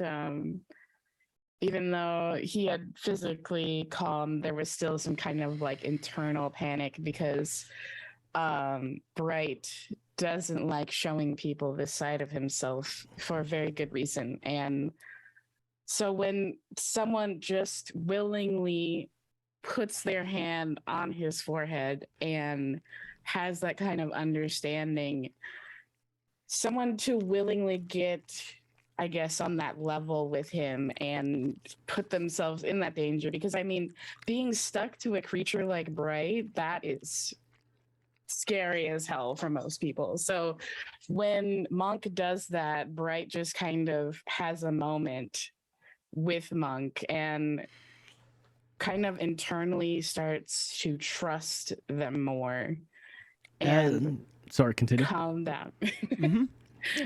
As you feel this calmness overtake you and you have that understanding, you watch as you hear on your back, "Wee, doggy, yes, choo choo choo choo choo," and it kind of breaks the moment as your body starts to make this horrifying crack, snap, and you start to move and shift back into a human form. And then as he's doing this, the stickiness slowly starts to go away. It becomes more like of a kind of a nasty gel that it's pretty thick. It's got like some kind of like seafoam greenish tint to it, and he's shrinking down in the snares. I don't know if the snares move with him, They do. but if they do, okay, so he's like shrinking down, they're kind of like pulling down with him, and then just at the end of the whole nasty transformation, he's back into his human form, covered in all this debris, covered in all this gel, with a kobold trapped in there with his body. Yep. And he's just staring at Monk, whose bird hand is probably like On covering your face. with dripping with this gel stuff. Yes. And he's just kind of like. And by the way, Monk, your hand is now just on covering Bright's face right now. It's just it's just over Bright's face now because you were touching the snout. It's just covering Bright's face. He just kind of stands, and it's like very muffled. He's like, "Thank you." Welcome. Now, is this snot you just secreted everywhere? You pull your hand away, it just pulls away now. Yeah. And you look at your back, there is still a kobold. He actually like started like hugging you and stuff. So his whole body is covered with this seafoam like green gel. And he's still like, yay! Small horse, go, small horse. And he's still on your back. He hasn't let go. Gonna Bright grab really him, wants to peel him punch off. him. You really want to what? I really want to punch it or something.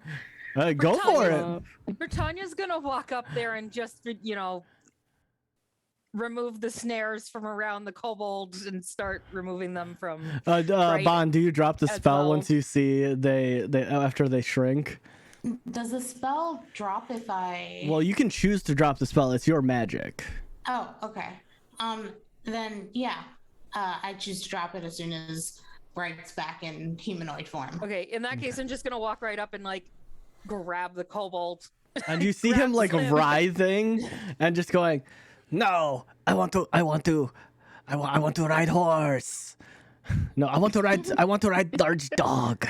I'm going to get a very strong grip on him, smack him on the butt. Bad Slim. Make an animal handling check for me. Let's see how well you discipline. Okay. You look as he just sits there and he just pouts and like a little child just covered in like seafoam green. Like you look at your hand and somehow he got it on his butt. I slap him like just Yeah. goes And it's everywhere. all on your hand now and you're just Ew. like, how did this it's like a kid where it's just like, how did you get this in why? As all that's going on, Monk just reaches his hand out to Bright to help raise them off the floor. Yeah, Bright stands up with Monk's help, and oddly enough, his hair still has some of that gel in it. His body still seems a little bit like, I don't know, like, I don't want to say moist because that sounds like a really weird word to say, but he seems like, fresh out of that water shower that he always puts himself on. But his clothes don't seem to have too much of the stuff on it, or if they do, they've dried off really quickly. And he just pulls out his flask of endless water and he looks at it. He's like, should I use this yet? Or should I save it? Because it's going to make a whole lot more mess if I use it. And you feel a poking of a 10-foot pole behind you, and he just goes, 150 gold. And you see Krevgor at the end of the pole just like poking you. He just like grabs the pole and pushes it away from him, and he just grumpily goes to get his gold, although he is considering trying to weasel out of that. Go for it. Okay. I would like to assist if I can. Be like, Krevgort, you brought the box out. No, I it ain't my fault didn't. your stupid box did that. Look, All you did was put the box on the counter. You could have said something. I instead of don't know letting us what it mess does. with the magic. If anyone should be upset, I have touched this box several times. If it's anyone's fault, it is Guthras's fault. It's never exploded before his weird glowy, thing. And you watch as you turned around to see this, and the holy symbol is like facing backwards, pointing at the you can't move, and it's pointing backwards. You turn around, and it's just turns around, and you're just in front of it. So if you want to blame anybody, blame him. That was a perfectly safe box. And then you see him turn. No. You see him turn, and he starts poking you. Guthras, 150 gold. Wait. 150 gold again, or is that for... No, we're blaming you now. 150 gold. No, the blame still lays with you because... No, hey, look, I am not a magic person. It's your holy symbol that caused that problem. Are you or are you not the man in charge of this hall? I am It's in not charge, Guildmaster. and I am going to get my 150 gold from Are you Guthras. or are you not the man in charge of this hall? All right, what I want you guys to do. All right. This is gonna. You know what? I'm gonna make this a group challenge. Oh.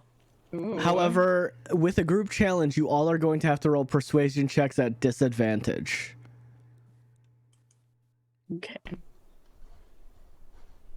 Yeah, you better be careful with my +0.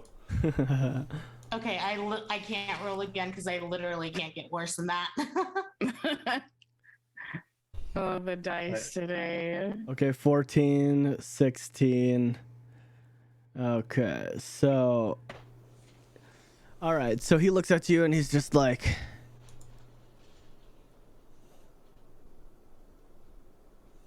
I'll cut you a deal. 100 gold.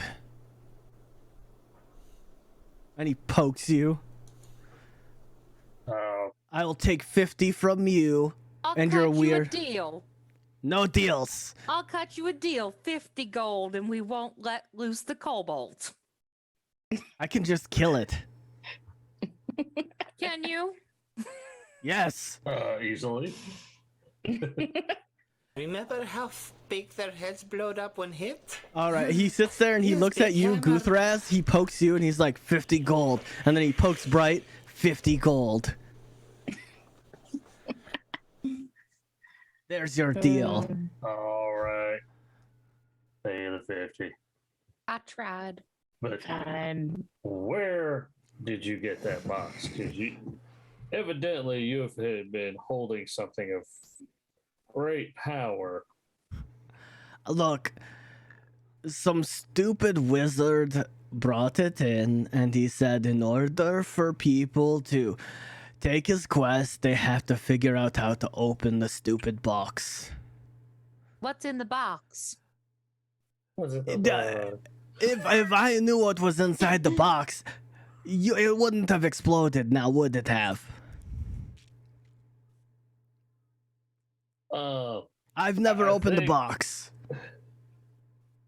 I think, especially after like what just happened to Bright, I believe we should maybe you should pick that up and like.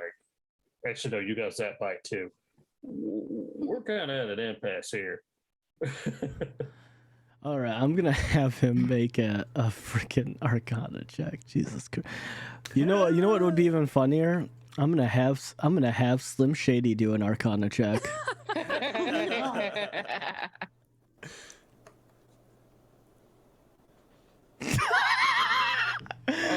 Oh, this is great. Oh, I fucking love Slim Shady.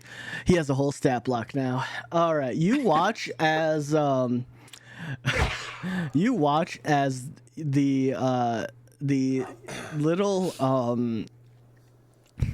The little kobold that could- greased up kobold, for lack of better terms, slides out of your hands, and he walks up to the box, and you watch him start to stick his fingers into places, and you watch as he adjusts his thick Coke bottle glasses, and he's sitting there and he's like sticking his fingers into places, and you almost want to tell him, stop sticking your fingers into places you don't understand, but he's not getting shocked.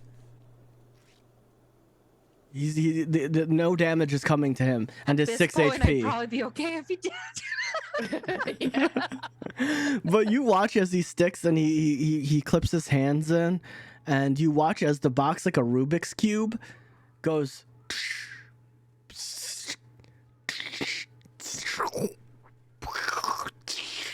And you watch as it starts to change from a cube to a cylinder. God, are we in like the next episode of Hellraiser? No. Hope not. And then you watch as he climbs up Guthraz's leg, and he goes and he tries to jump for your holy symbol, but he falls flat on his face. Did we just get outplayed by a drunk kobold? Yeah. Well, at Would least you he was expect good for anything something. He was good for a weapon. Ah! You are a very lucky kobold. Can I please have it? Please. Please, big man. I need it. I need it. I need it. Explain before. And then he just yells, I need it. Better give it to him before he starts saying bread. I don't know I- if I'm allowed to give you my holy symbol. I just need it. I think he just needs to borrow it. And you see his little tiny That's good. arms just like reaching up for it. He's just like doing the little kid's gimme hands. Oh, this is going to be a lot to explain to the warder, but then he undoes it from it and he just go for And it. then you watch as he scuttles up the bar, and like it's something out of a like a movie like Excalibur, except a tiny kobold and a holy symbol. You watch as the box is now growing a like a greenish purple light, and you watch as the kobold starts incantating and going,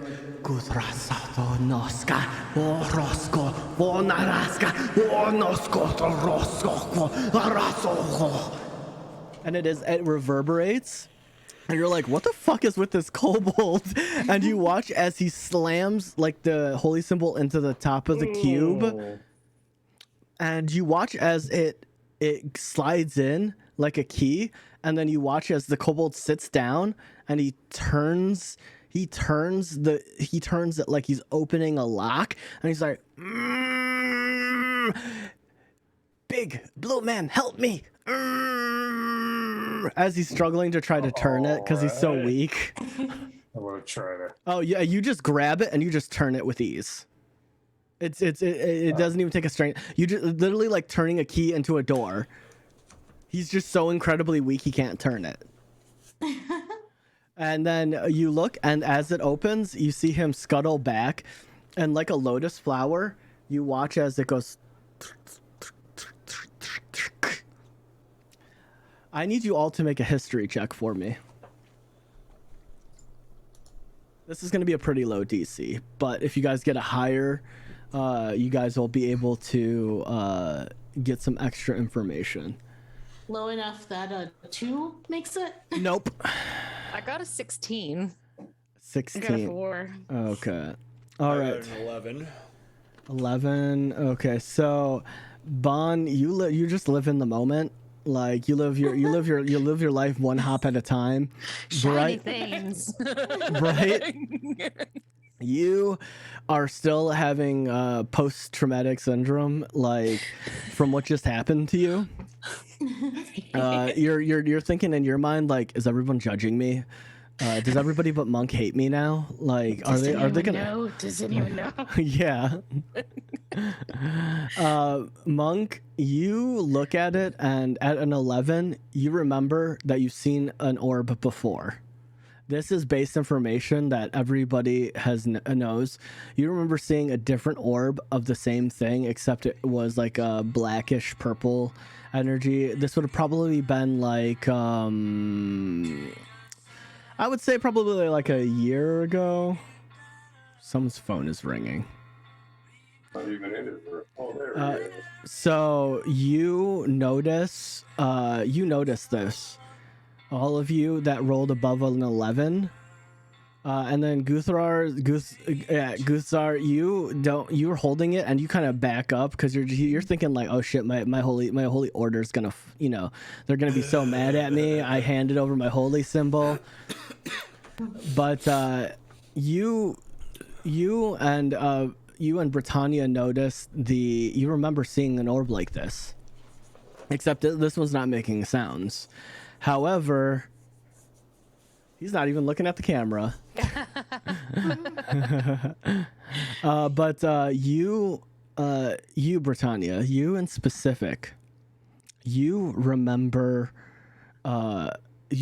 seeing this thing pulsate, and you remember feeling a massive amount of. You pull your magic from the weave. Play with your friends, I understand. Yeah, he's playing with his friends. Damn straight, Dad. They're not dolls, they're action figures. We're not just friends, Dad. We're family. But you remember something. You said that, I muted. Oh, bye. No, you're good. What happened? We can take time to laugh. We're about to get serious. He said that, I muted, and then he popped back. You and your friends.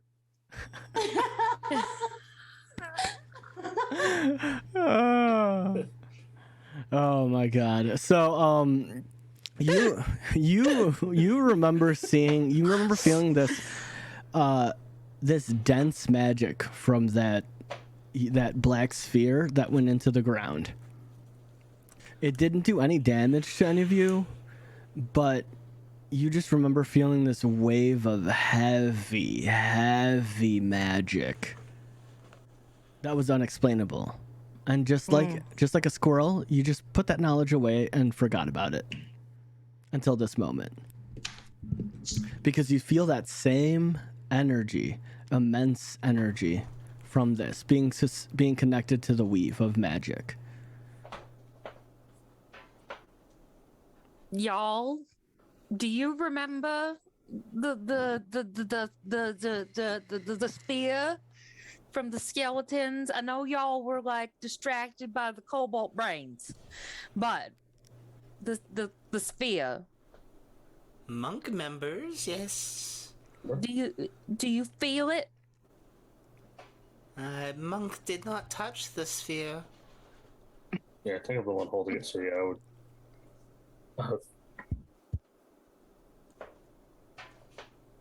That thing feels the same. It feels the same as what I felt when that spear was there. However, it doesn't feel the one that you felt, the magic you felt nefarious. Now that you're thinking about it, Okay. this just feels overwhelming. But when I say the same, it's intense. It's not bad. It's different. It's so powerful I can barely stand it. I'm just gonna walk up to it and just start pecking at it. Oh, you're not alone. You watch Slim Shady as you start pecking it. Slim Shady's licking it. Like a jawbreaker, We just both look at each other at the same time. We're like, yeah, we're just like, ah. Why? And you just Righteousness and you watch step back. you just watch as he puts his you watch as Monk is pecking on it. You watch as Slim Shady opens his mouth and just like starts like slobbering on it. Nothing is happening. All right, we See- talked about you not putting your mouth on things that we don't know where they've been. And he's like,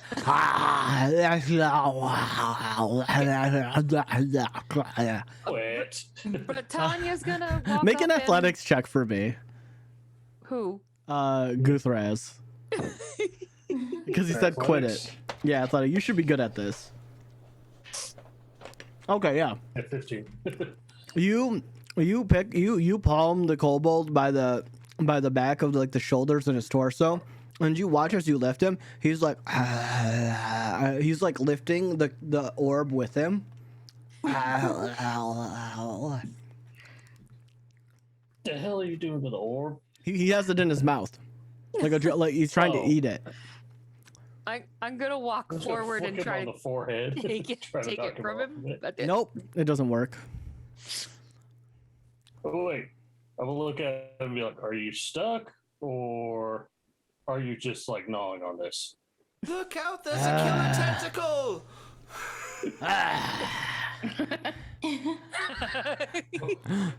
Well, can I tell by his face if he's like having a good time or if he's like, oh god? I mean, make an insight check for me. Why not? Why not? I'm just gonna, Bon is gonna muse out loud while this is going on and say, I'm really tempted to use my longbow and shoot that orb. But if I do, I don't know what will happen. Don't do it. I just want to Well, walk I'm forward and holding it. try and take it away from him. All right, you walk up and touch it. You watch as your insight on him. He always looks like he's having a good time. He's just happy to Slim be Shady. here. He's just happy to be here. Not getting beat up. So, do you walk up and just grab the orb out? Yeah. All right, as you touch the orb, It's probably my worst idea make a Constitution saving throw. Oh god, I never liked those words. Bright agrees. Oh, 11.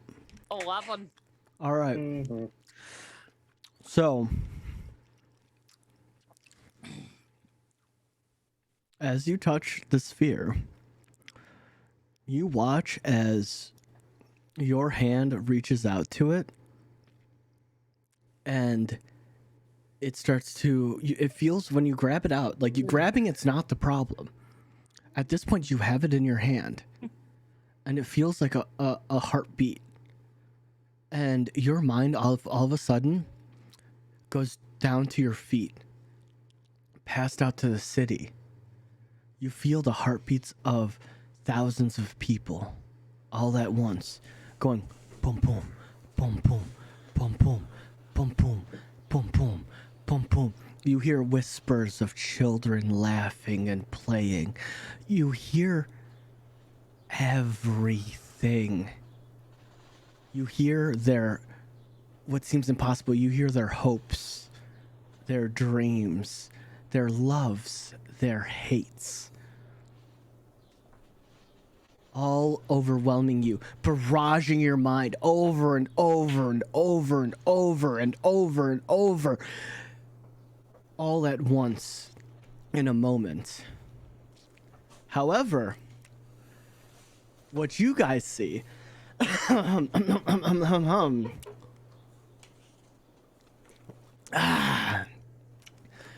you guys see Britannia spheres back up, away from you guys one step with the orb. You see her veins glowing from the inside of her body. And you see her eyes glow green, and you hear a hello. Hello? Is it on? Howdy. Did I get it to work? Yes. Yes, we hear you. Excellent. I'm assuming you are in a metal conduit, surrounded by runes in a room. Nope. No. No? We're in a guild hall. Oh, fuck. Please You say, were in a kobold's mouth. oh, shit. Please say no one touched it. It, the box. No. See, the Everything thing involved. about that is, We just fondled it gently.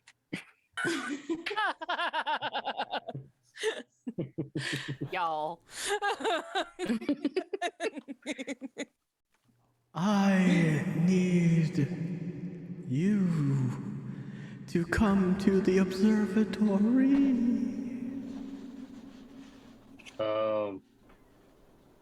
If that's all you wanted, did you have to go through everything with like orb and the really powerful protective magic on the box? I Yes. was gonna say, I think a messenger would have been just as good if you needed us to come to the observatory.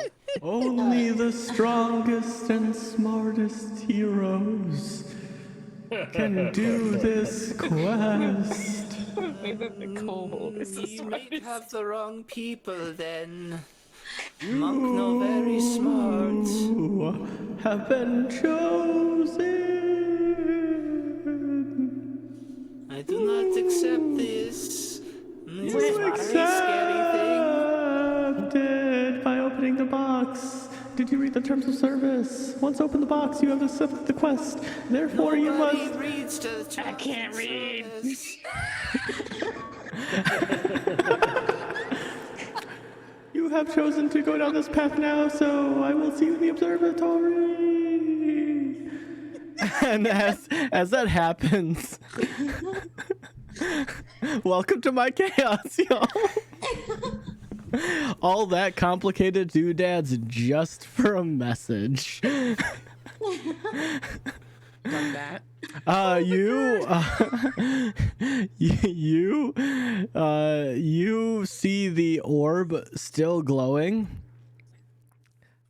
but all the veins and all of the eyes and everything go, like the light just goes back into the orb, and all that overwhelming feeling that you felt, Britannia, it felt like an eternity, a literal eternity. Yeah.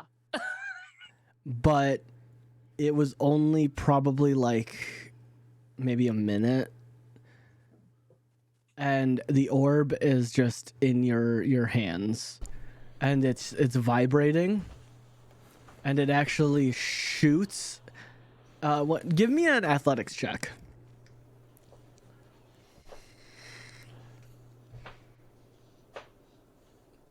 $22. 22. She can dance. Okay. Give it a little shimmy 11, shimmy. 11. Okay. So you watch as it slips out of your hand and it goes straight for Guthraz. I'd like you to make an athletics check for me to try to catch this beach, like softball sized object coming right towards you. Nice. 30-20. All right, so you like with lightning fast reflexes, you grab it, and you're just like, oh, and it's not doing anything to you. But you watch as it morphs into your holy symbol, and it's just your holy symbol.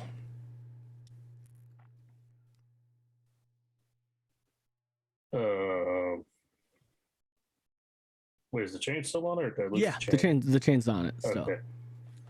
Okay. Good luck explaining that to the church. Yeah, this seems awfully questionable. You know, sure, like we're supposed to be the watchers and we're watching out for things maybe like this. I don't know. You don't need to make a check on, because it's actually, part of it's not something you've ever had to deal with, but you do know that the observatory is actually in the Emperor sect, but it's where the head of the church is, and you've never known wizards to be there, but you know that churches and other things. You've never been to this particular place, but you do know that you've heard stories from the other other of your oath that the observatory is where they look for extraplanar things. So a wizard being there probably would make sense.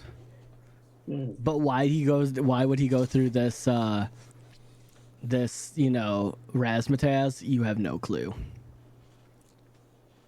Maybe he lost his key and doesn't want to leave the observatory without being able to lock it up. Facts. Yeah. I'll err on the side of optimism here, and I just throw it back on. I was like, well, looks like we're going to the observatory. We you should all- probably. no. Sorry. Yeah, so you guys know where the observatory is, generally speaking, because it is the tallest building in the Commonwealth. That's all. We should probably heal up because at least 3 of us got hurt during that. And Krevgor as well. He just sits there, he's like, you see him just like hovering over an ale, just like, I'm all healed up. And you hear him crack his back. You hear a loud snapping, just like, we're all good. But let's go to Britannia. What are you feeling? You're standing there. You watched it turn into his holy symbol, and how you feeling? I don't feel so bonbon. You don't feel like candy anymore? No, I'm feeling quite dizzy. I walk up and I strike 3 pressure points. There. Feel Make better? make a medicine check for me.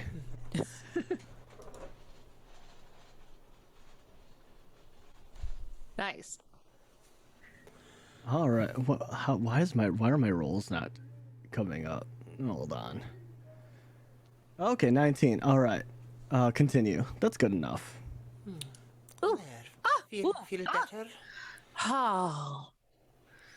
You know, I may get cross with you, but I do love having you around, Mr. Birdman. Thank you for the subbies. Oh no.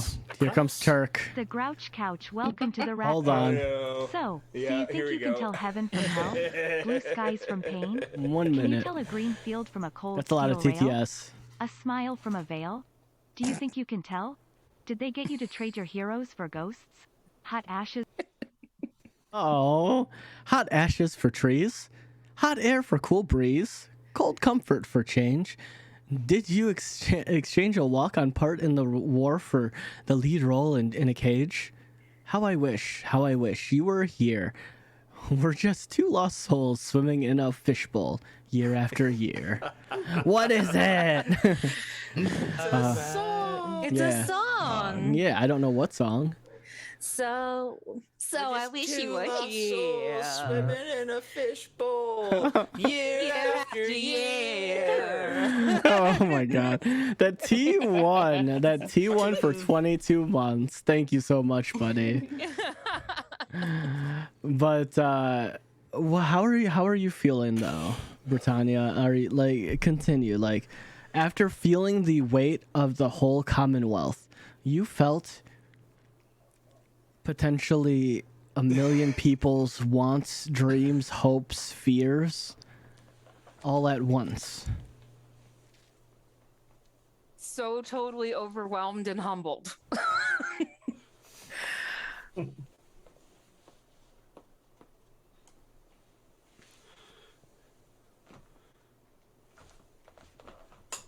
How do you explain this to your team? What you all see is, for the first time, Britannia isn't being sassy or dramatic or a flair. She's just standing there. She has a look of disbelief on her face. What just happened? Oh, you know, typical thing. You glowed and you spoke in somebody else's voice. Don't worry about it. Chegan _ We atomic have welcome mission to the now, Rat Pack. So we many move from veins. Chicken, that- thank you for the 15 months with your Prime, bud. That doesn't sound typical. Oh no, I see it all the time. I didn't feel glowy. I felt immense pain and fear and joy and sorrow and sadness and happiness and everything all at once. I can't even explain it. Have you ever wished you could feel everybody's feelings? Absolutely not. No. This one time I did DMT, I felt that way.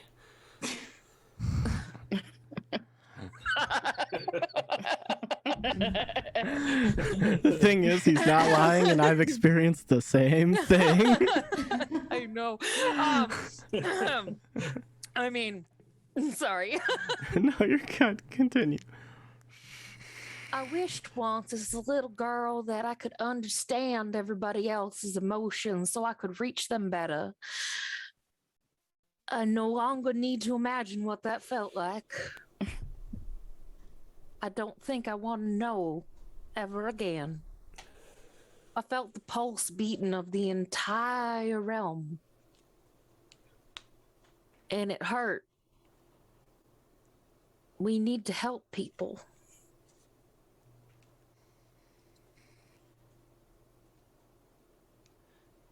Whatever it takes. People also need to learn to help themselves. But there are people that can't. And that's where we come in. We teach them how to help themselves. Yes. And you look as Krevkor just holds his flagon up, and he just says, "Cheers, adventurers." Cheers, buddy! All fucked up on the outside, trying to do the right thing on the inside. And you just see him like slouch back.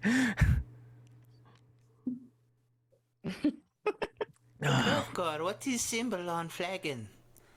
That is the man made of bats. He's a rural hero. I think he's like half Dampier or something. I'm not. Bat? Yeah. I think I don't know. He's kind of a you know, a local like myth. I think I heard of him once. He doesn't belong to a guild, does he? No, he's a vigilante of sorts. Mm. I bet he speaks in dark, gruff voice too, like crazy man. Yeah. So stereotypical. Yeah. So it looks like you guys have a quest to do. Woo. Good luck with that. I'm gonna close down for the rest of the day, and I'm gonna go take a nap. That sounds like a wonderful idea, considering that he just kind of gestures at, you know, the path of Yeah. destruction. Yeah. Yeah. Yeah. I don't suppose you have a small cage we could lock Slim up in. No. Oh, I put him mean, in my small pocket. bedroom. He's safe. No. Oh, Look, remember the conversation we had, Britannia. You brought him in. He is your problem. Right. If I am going to watch him or lock him up somewhere, he's going to do it dead. If he's dead, he doesn't need to be locked up. Exactly. See, he's so smart. See, that's why we put him in my pocket and save him for later. Only the smartest adventurers for this job. Ah, But see, don't there you you go. understand that he was one that needed saving? A true hero. And you all look, and you guys see the 8 foot tall half giant just on the floor laughing at this point. You don't hear him, like you see him smashing the ground, but you don't hear anything. It's really weird. How far away is he? He's like I would say 40 feet. Can we like feel the vibrations or just nothing? Nothing.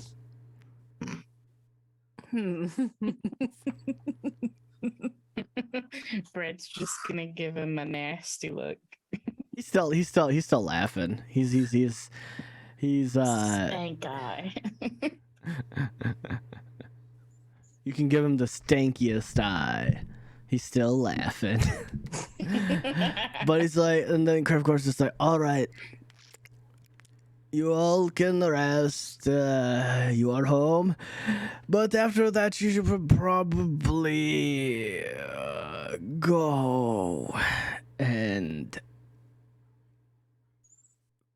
take care of that.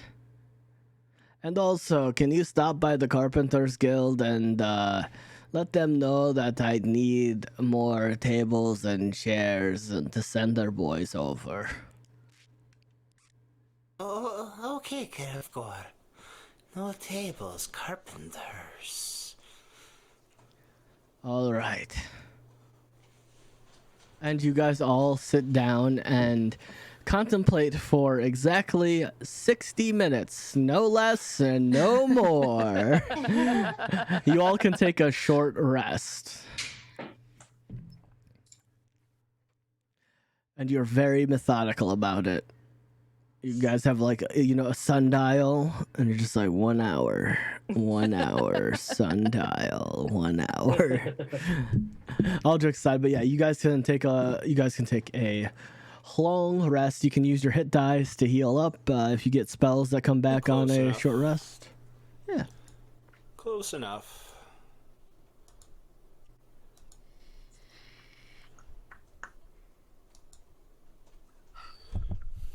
I'm tempted to cast vicious mockery on the guy upstairs just to be a snut. Oh, hey, he might be weak against psychic damage. I mean, you can. This is an open world that you can do whatever you want. You can do whatever you want.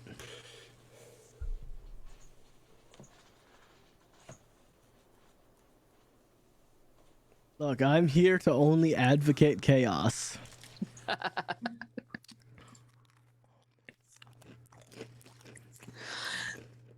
All I have is chaos and goldfish, and trust me, I'm about to run out of goldfish.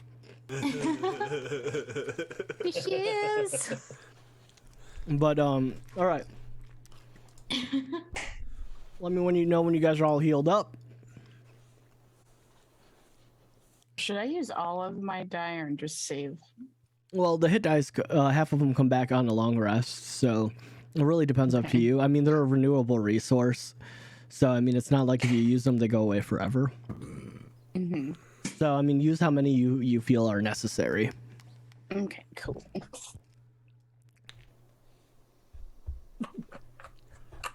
All right. As you guys get rested up and everything like that, you guys get a couple snacks, and you guys are sitting at one of the two remaining tables. You guys are digesting what happened to Bright, what happened to, what happened to Britannia. Britannia, you're having a day. Like, you're having a day. Like, something that, you didn't think possible happened. And, you're pretty sure you thought you were dead. But you're not.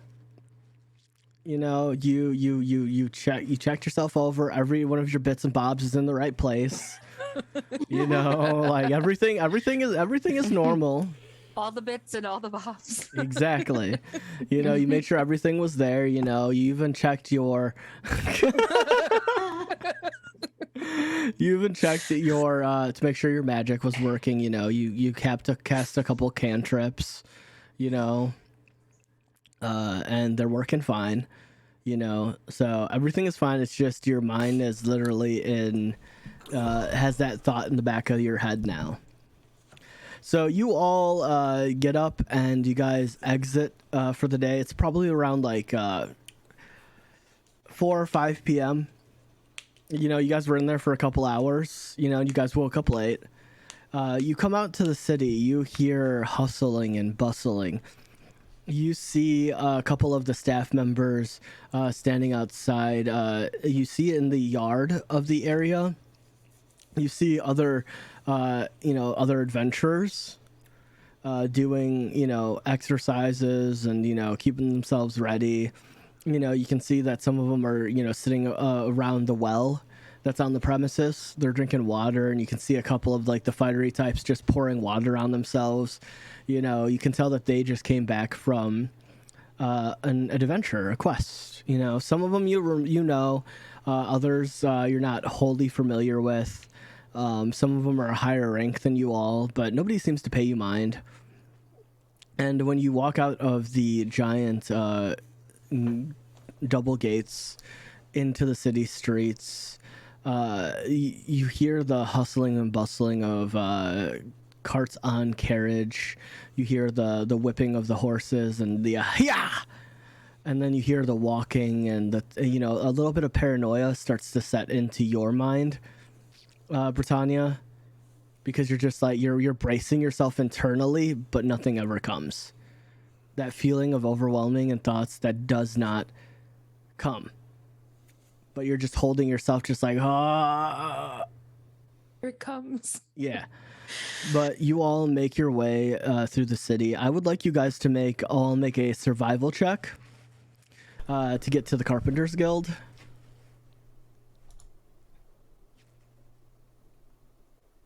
Oh, Monk. 20. Dang, look at you. 22. All right, 22. 16. I also got a 22. Okay. I don't know why it's like half loading for me. All right. So, Bright, you have slummed through the city quite a bit. So you've been through the alleys. You've explored quite a bit on your own, trying to map your best escape route if someone was to find out your truth, and you're considering using it just because you're not sure anymore, but you don't. Now, Bonby, you on the opposite end, you still have some mercantile love. Like, no matter what, even if it's not something you want to do, it's your trade, it's your craft. It's like that old blanket when you were a kid. Even if you're an adult and you come back home and you see that blanket, you still get that vibe of just like comfort. So that's kind of like your comfort of just like, I know how to work this thing. But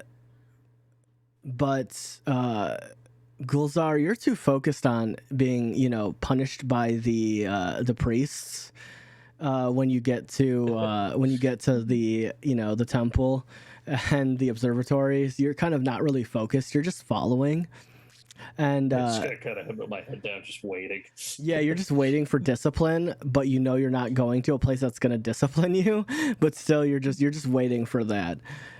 Britannia, you once you brace yourself from that, you're just like, okay, you've never been to this place before, but for some reason, you're just like, yes, it's down this street. You're following behind, Bright and Bon, but you both notice this. She's calling out every street and every turn. Like she knows it by heart. Like she's traveled this path 1,000 times. You two pick up on that. She's never done that before. And then you guys make your way up through the streets, passing a couple stalls of like apple vendors. You see a new person. You see a person standing there going, "I've got apples dipped in caramel." And then you hear one person's like, "That's never gonna take off. Fuck off. That's terrible. What are you doing? You ruined a good apple." You know, and it's just like, "I put nuts on it." And it's like, now you're just being an asshole. As you're walking by. Now you're just being nuts. Yeah. And then you see like a couple people going like, "Rugs!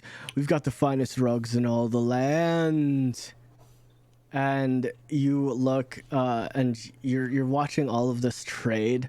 And this is where, you know, Bon, you feel comfortable, but you also feel claustrophobic at the same time, because you sit there and your ears are twitching hearing this, and you're just like, it's that tick in the back of your mind, like, I could get that for half the price.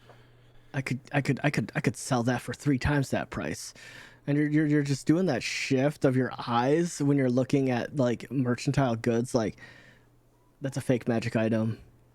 That's dinged. That shouldn't be that expensive. Like, you are all watching. Like, her nose usually moves pretty fast, being a bunny, but her nose is like, if she could cast a blink on a specific body part, that's what's happening to her nose right now. It's just vibrating, and you just see her looking around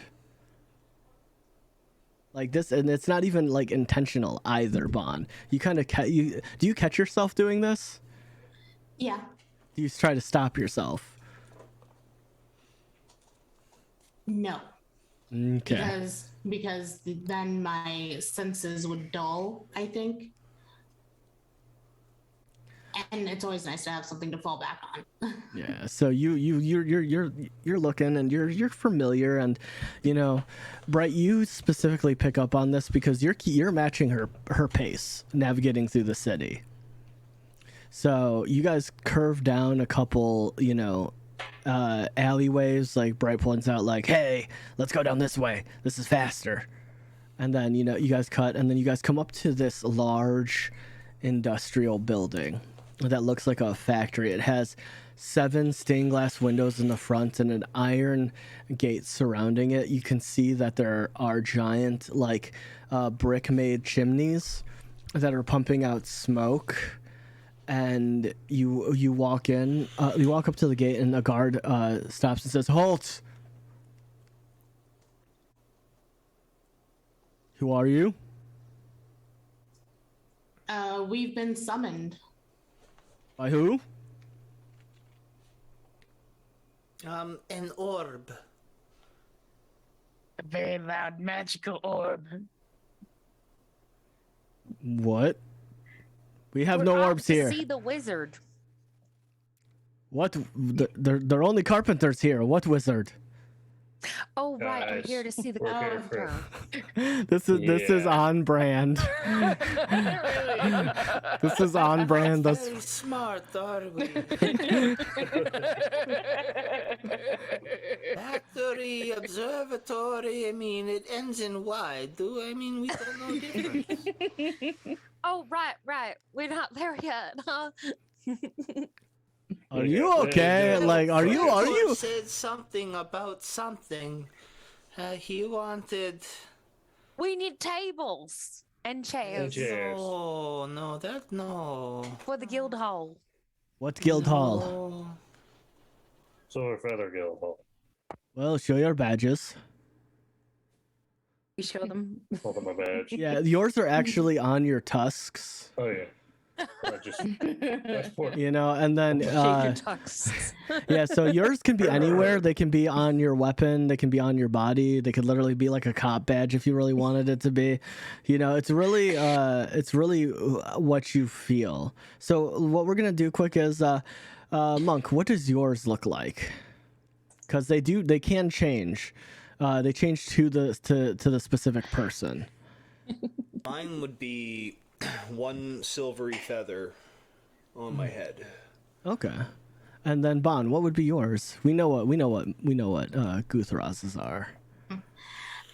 Mine is kind of like a amulet style that I would wear alongside like my merchant, like merchant's guild seal. Okay. Yeah. Cool. Yeah, and then Guthraz, yours are just, I like. Would you say they're more like end caps on your tusks, and they're just like dangly silver feathers, or are they just hanging on your tusks? Yeah, that's what I think it'll be. It's like little like silver caps, and then just hanging off of them. It's the little. It's like a feather, and it's that's one going one way and the other way. Yeah, that's what I figured when I imagined it. And Bright, what is yours? There's a silver feather pin that he hides under his shawl, and he just lifts his shawl over just a bit to flash it. Okay, and then Britannia Spheres, bitch. What's yours? She has one like almost like a Viking braid that runs through the platinum hair that's wrapped with like silver chain, and at the end there's a little silver feather. As you all present these, you guys see them glow, and then like it's almost like a little beacon appears. It shows your station, and he's like, "All right, you're all like." All right, I'm not even going to argue it. He slaps the gate, and you can see a visible amount of confusion on his face.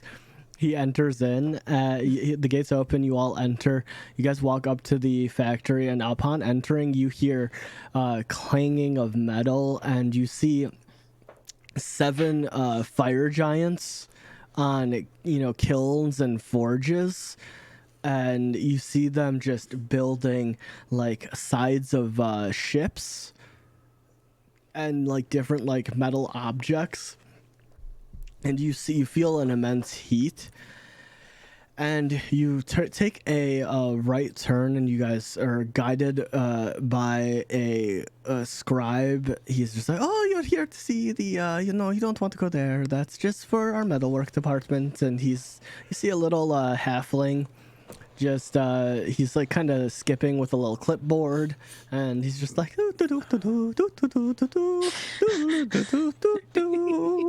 and you guys walk for about 5 minutes, and you guys hit the smell of just fine wood. Like you smell the smell of like a thick sap and wood, and then you come in and you just smell that sweet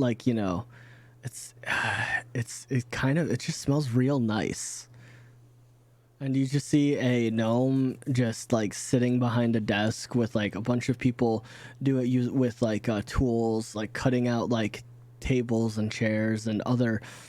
Someone's making a bed, like a really nice looking like headboard and stuff like that. You see another person making axe handles, as well as like you see like probably like hundreds of people. Like these are like. You guys have never been here, but now you guys understand, like, oh, this is where the normal people go to work. Like, some of them, oh, okay. The regular people. Yeah. And the gnome just sits there and just goes, "Hi, how can I help you? Welcome to the Trust and Wood Company Forge. What can I do for ya?" We maybe, yeah.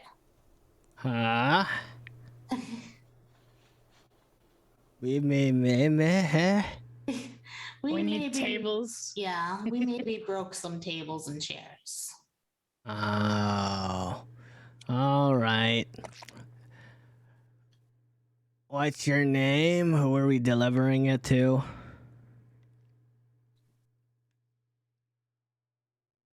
This goes to Krevgor.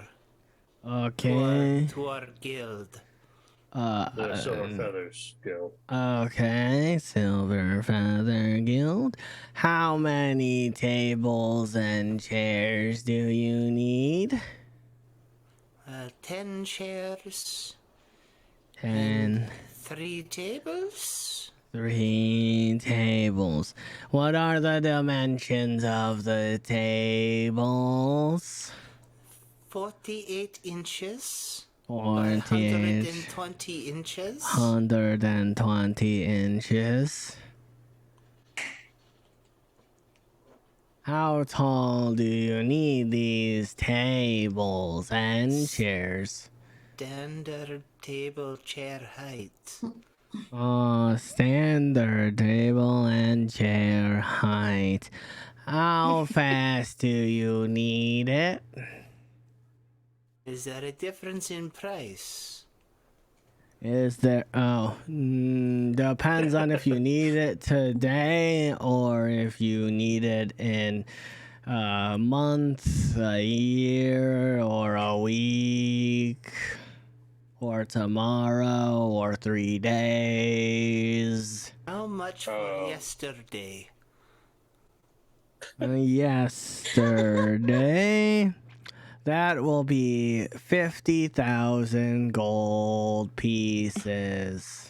Send the invoice to Krevgor. He will pay. Okay. You're really trying to get us kicked out of the guild, aren't you? Said he needed chairs and tables. You didn't say yesterday. Yesterday said faster, so Krevgor be happy. How much would it be for either today or possibly tomorrow? Tomorrow I can do it for 125 gold. Okay, have it delivered by tomorrow. And you just see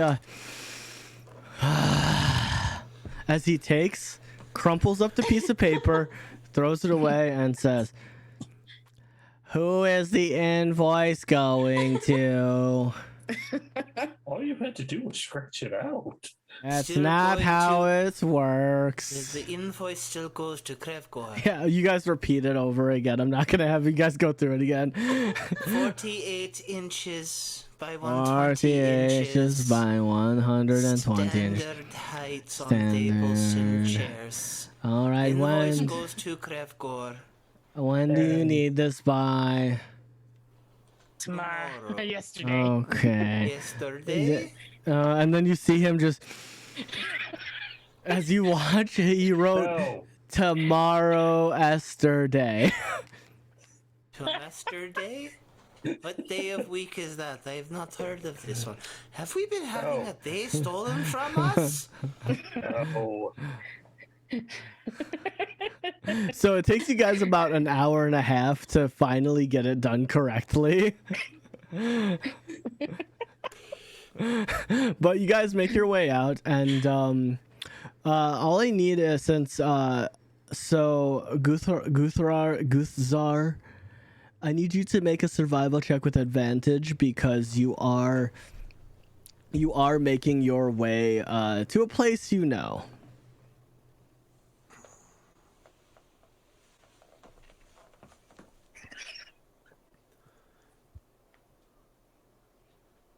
Oh no. Was that with advantage? Yep. Oh no. I guess he didn't know his way. All right, so you guys watch as Goose, like you assume you assume Gulzar knows where he's going, and you watch as panic. He's not very a panicky person, but he's slightly panicking, and he kind of is taking you the wrong way. Because you're looking at the observatory tower getting smaller and smaller. Britannia, I need you to make a survival check with advantage because you have part of the heart of the city with you.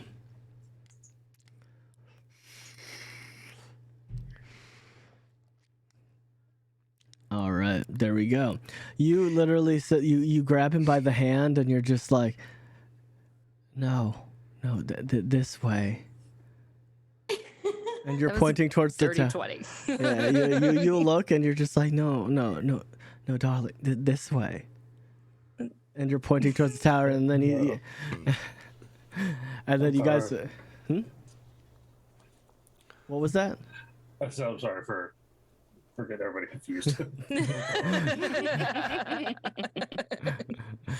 And you all make your way there, and you guys are in front of. You guys make your way to the wall that separates the emperor and the like the emperor's palisade and his what you call like a micro town, because this is where all the wealthiest people live.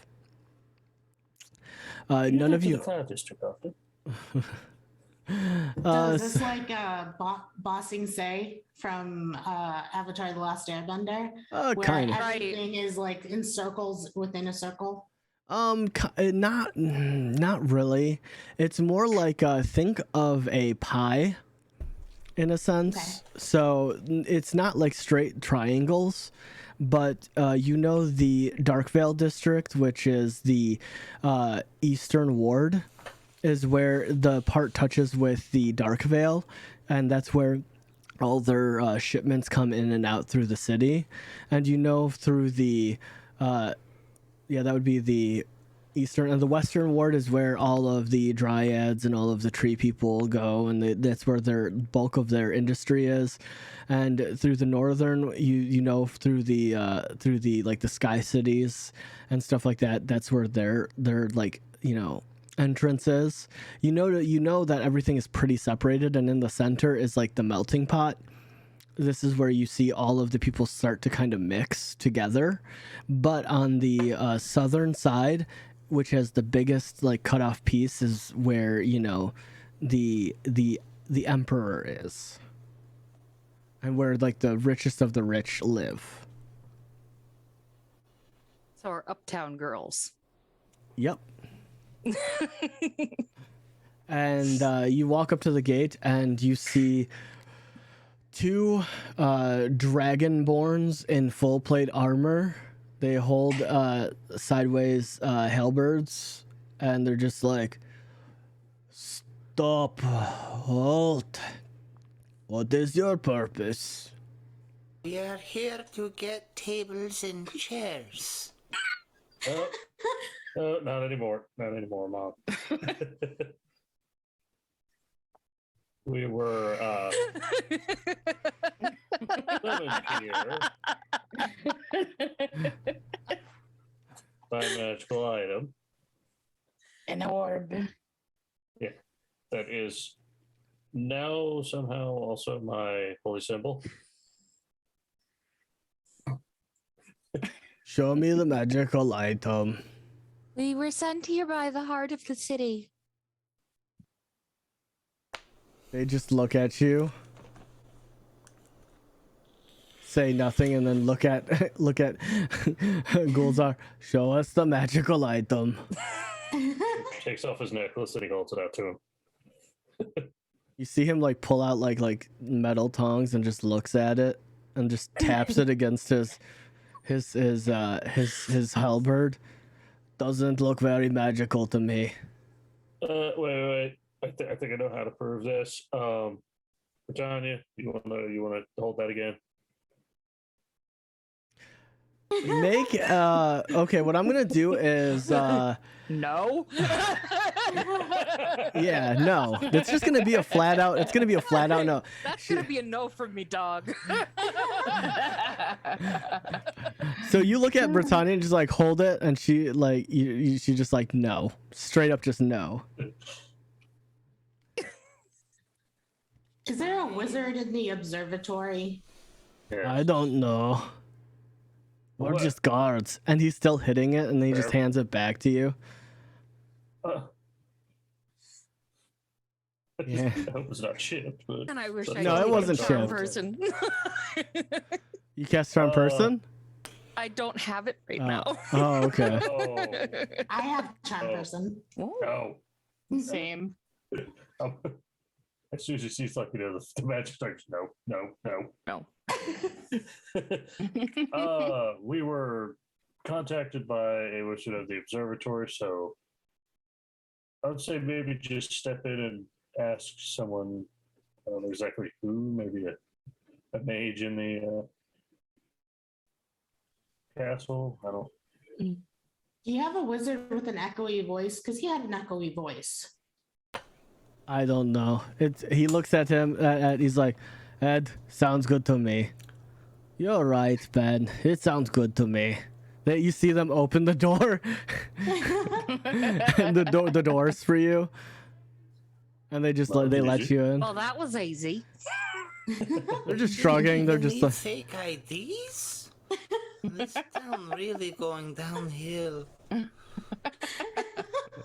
you can tell that they're not exactly smart.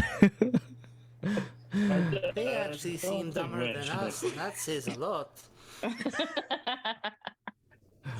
As the large doors close behind you, you guys see that the immediate the immediate street path changes from a cobblestone to a marble.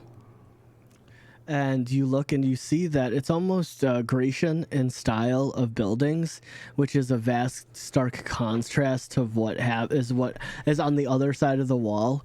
You see like big, thick pillars holding up like like almost like a gazebo in a park. You see fancy children running around going, "Oh, mommy, daddy!" I don't know. I don't know. Look, random kid voices. Hey, Daddy. I want another one, daddy. Wanted squirrel. But you see that this is not, the dirtiest thing here in this section so far is you guys. And you guys took a shower this morning. But Bright didn't. yeah, Bright didn't. Did we get all cleaned up from what happened with Bright? That's all up to you guys. I'm gonna leave that up to you. But no matter what, if you did or didn't, you guys are the dirtiest thing here, which is the wild part. And you guys are all going through the town, and you're looking at it's almost like a socialism a little bit. You see parents like dragging their kids away from you, like, oh no, just like why are they letting hubbubaloo in our section of the city? It's very different from what you see in the general Commonwealth, where everyone's just happy to see each other.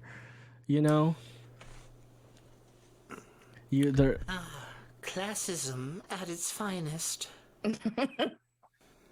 Yeah, I mean, you can sense it, you can feel it.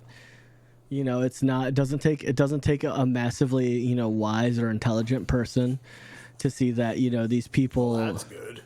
Yeah, yeah. Like it doesn't take much. It doesn't take much, but you make your way through the city, and you manage to you find yourself at the base of the observatory. You look directly up. You feel small. Like super tiny compared to this. When you're standing right next to it, you can't see the top. Like when you're far, you can see like the dome, but when you're this close, you can't even. And you see that it's very weird because it's connected to a church, a massive cathedral. You're standing at the there is no like closed gate, but you see like these massive pillars with these weird amorphous like dragon snakes with horns wrapped around like these pillars, and pointing up to the sky. You see like these giant people with wings, and you see just like walking down the path, you see a fine crystalline pond with fish in them. You see that the grass is perfectly cut and trimmed. You see bushes that are actually cut, like the hedges are actually cut into the holy symbol. Like some of them are cut into the holy symbol that Gularzar wears around his neck. And you see that some of them are, cut into like, you see one that's like cut into a broken planet kind of thing. You can see the sticks through it. It's really cool. And when you walk up to the door, you hear the clip clop of your feet, except you, Bon, because you have pads. You hear like a light like slapping or whatever, like the scratching because of your bunny feet. And you walk in, and you walk into this massive cathedral. It is like 4 stories, like 4 layers of like seating. It's almost like an auditorium in a sense, and there's just like 50 rows. And you see you see a couple like young boys that are like choir boys and stuff like that, and like church boys that are running around putting pamphlets inside books, doing general day to day. And you see an old man just standing at a podium in front of you. Well, not directly in front of you. He's probably like 200 feet away from you. He's kind of tiny. He's like a little tiny. You see that your kobold just sitting there, just like pinching him from a distance. I crush you. I crush you. Yes, I crush, stupid human. I use my mage hand to cover his mouth. Stupid human. I crush you. What do you do? Head on down. All right, you head down. Yeah. All right, continue. Sorry. So I was just saying he kind of beats the group. All right. And you watch as you come closer, and he's like, he sees your holy symbol. He's like, my child, one of the many watchers. Welcome home. How can I assist you? We came into contact with an orb of great power that I guess became attached to my holy symbol.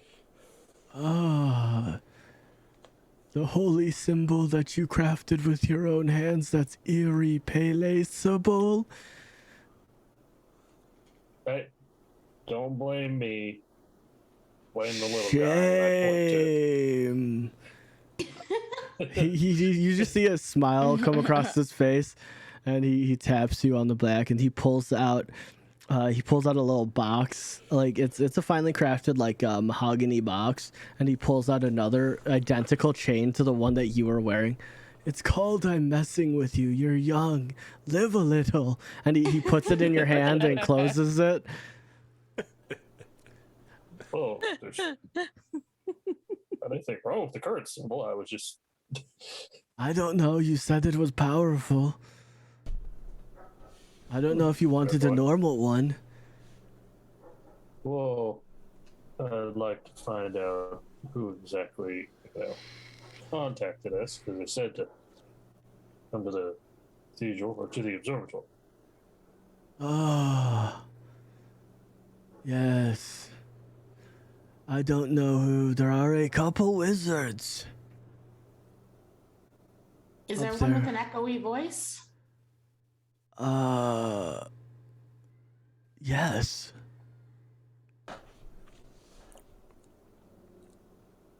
He just stares at you. Can we see him? Do you know how he makes his voice echo? No.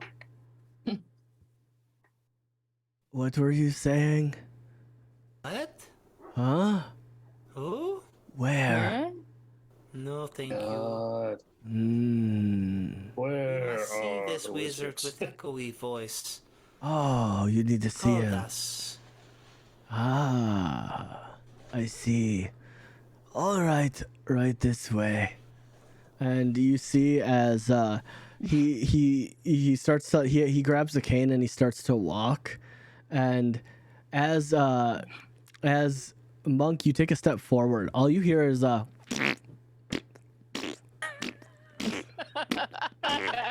as you're walking. I call the back. think this guy has a Stupid. problem. No, it's coming from you. From me? Yeah.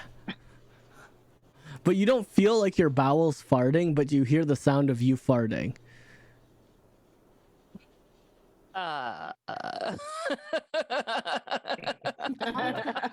Monk, are you okay? Somebody playing joke. I don't like the whoopee cushions. You just hear as he's like 15 feet ahead of you, you just hear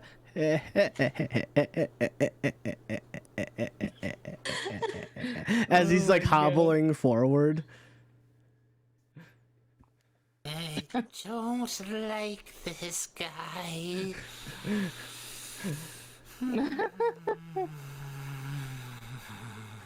And you follow him. You see like the giant church organ with it's Oregon.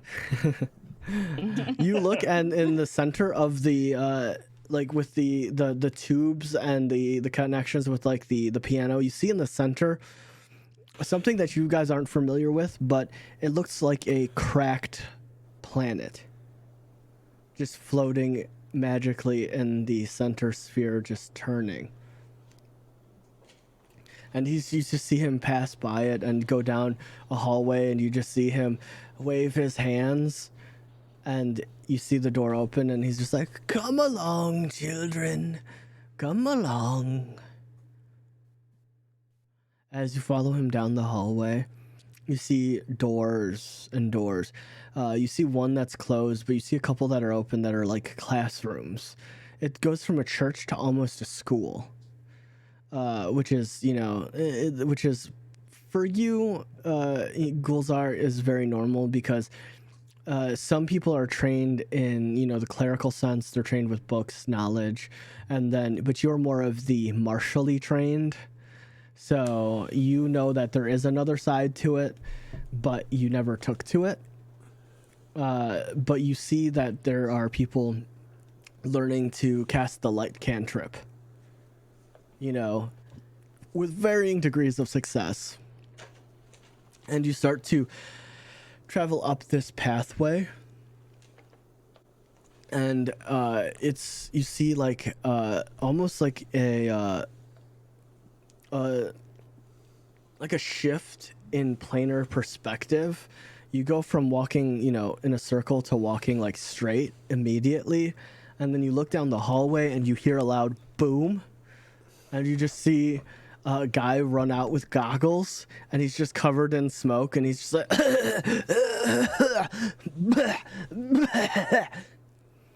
and then he's like, "Oh, don't mind him. He's just a crazy alchemist." And you guys are walking towards this old dude's walking towards a wall right now. There's a wall. You No, let him run into got it. You got Let it. him run into it. Yeah, you watch as you're all sitting there going like, sir," and he's just like, dun, dun, dun, dun. And you watch his face hit the wall and then pass through it. All righty then. Me next. Brett just fucking runs into it. And you run into it, and you watch as Bright just hits a solid wall.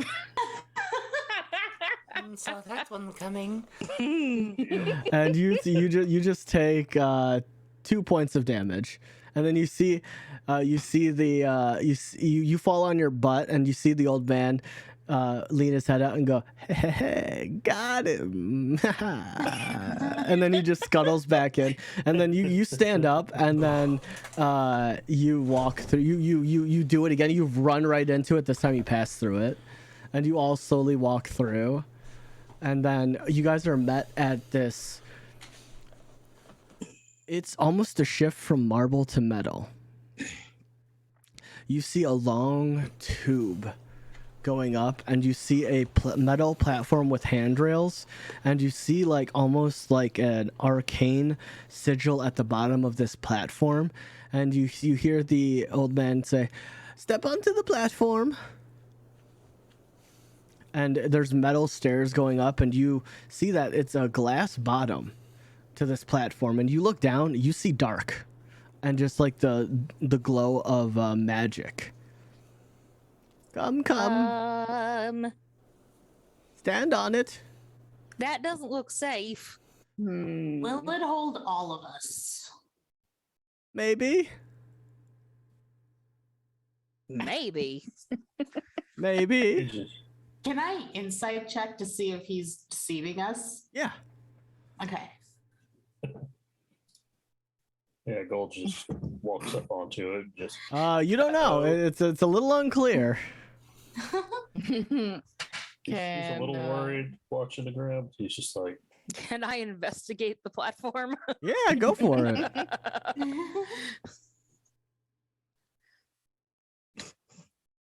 Not very good at investigation. Looks pretty solid. It's made out of metal and glass, and you know, it looks solid. Are we talking like, the sky deck?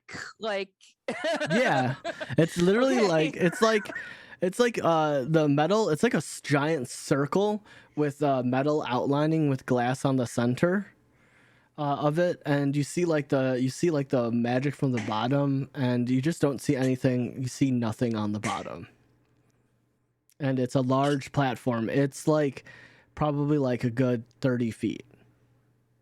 My like a actual 30-foot person circle. is feeling the same anxiety as when I walked out into that box off the side of Willis Tower. I'm letting you know. Yeah.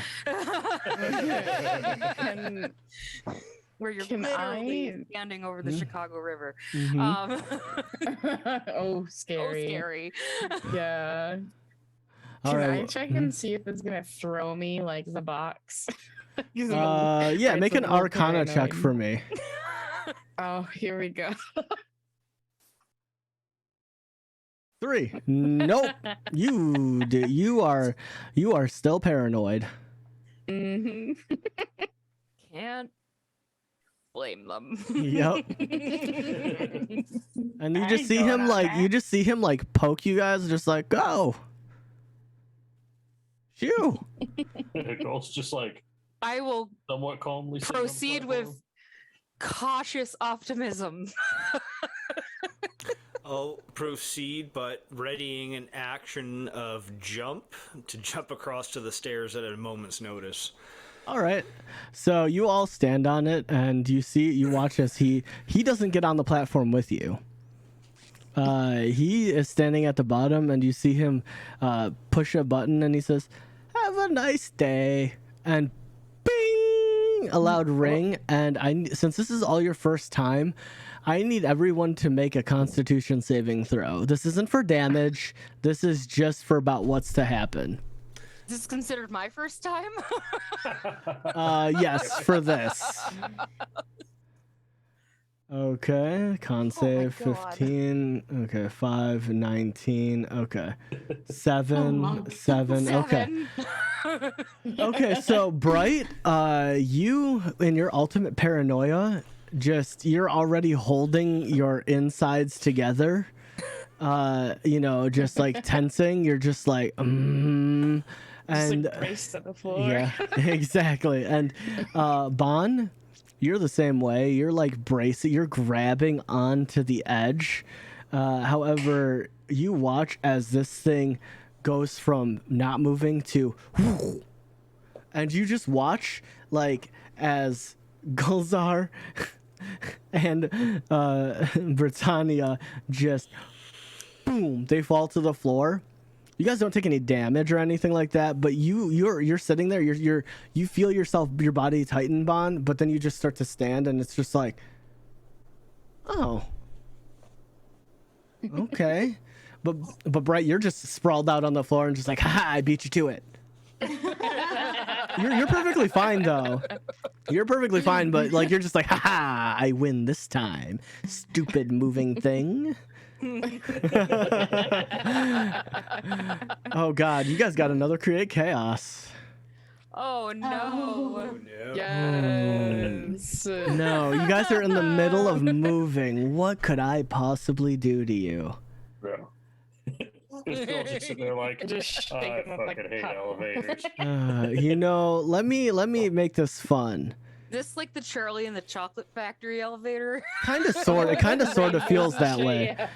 Bright, roll me a D100. Oh no. I don't like D100s. I play a wild magic sorcerer. 72. All right. So as you, Bright, as you victoriously, say, haha, I have conquered it.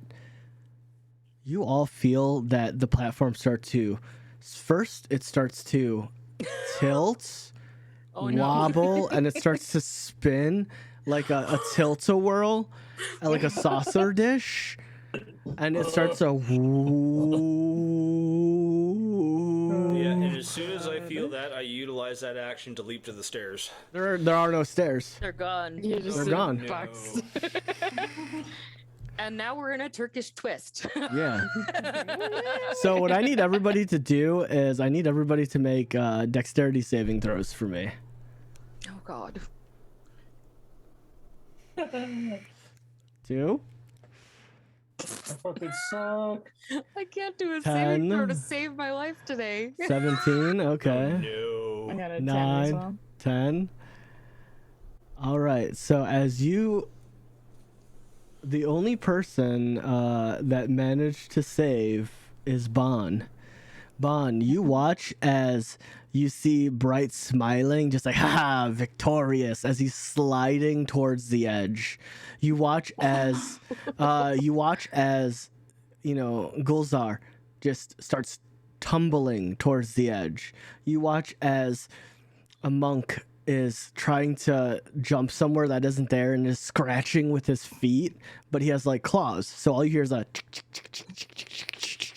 and you see Britannia just slowly like swirling towards the edge. What do you do?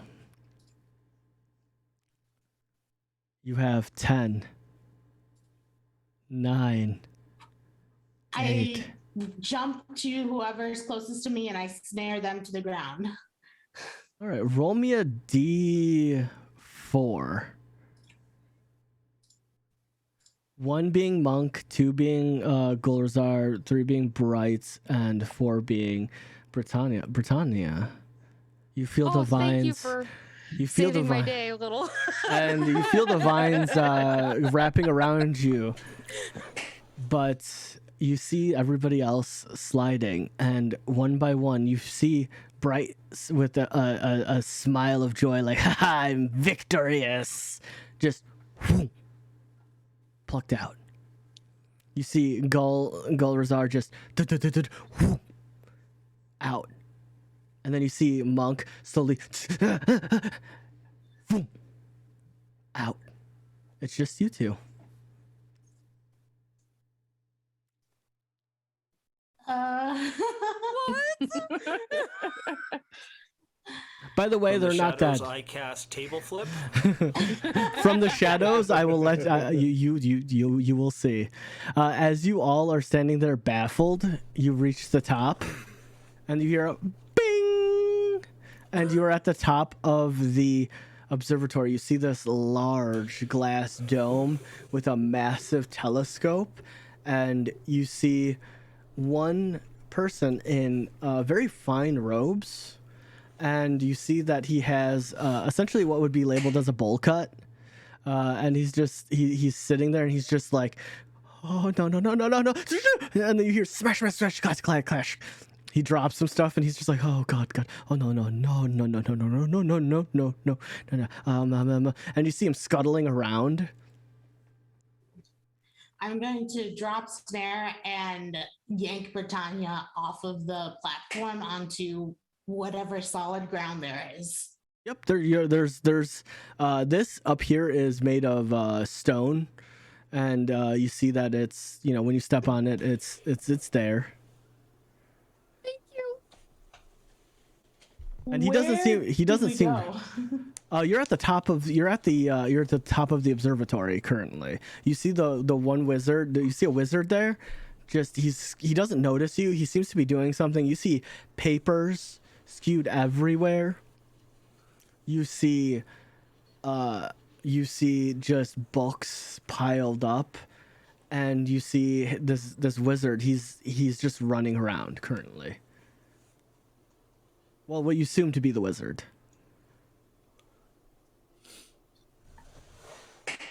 I'm just gonna like blubber a little bit because 3 people just disappeared in front of us, so Yep. I'm a little thrown right now. Yeah. I'm probably gonna like call out for Monk and Gozar and Bright, see if anyone answers. Like just ignoring the wizard for now. Yeah. You yell, and that does get the wizard's attention. But you yell, and you wait like 30 seconds, a minute, and the wizard's fully just staring at you guys at this point. But you don't hear anything back. For the love of our savior, where did our friends go? Hi.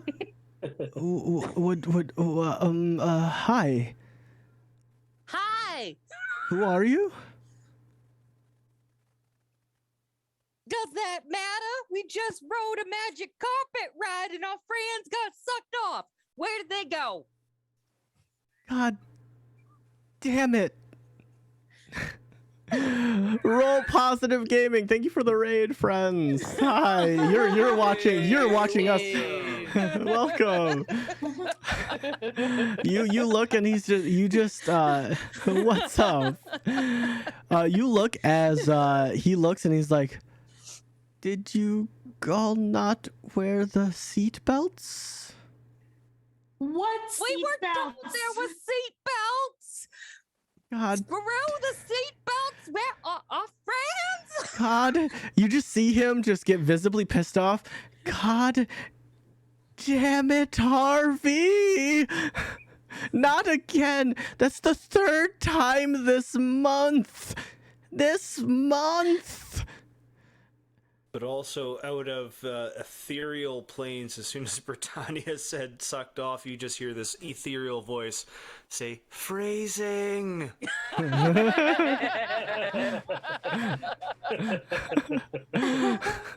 And you just see him. All right. Son of a bitch. Are any of you magic users? Yes. Okay. Fuck. And you see him walk off to another like side door, and he waves you to come with him. I go ahead and follow. Me too.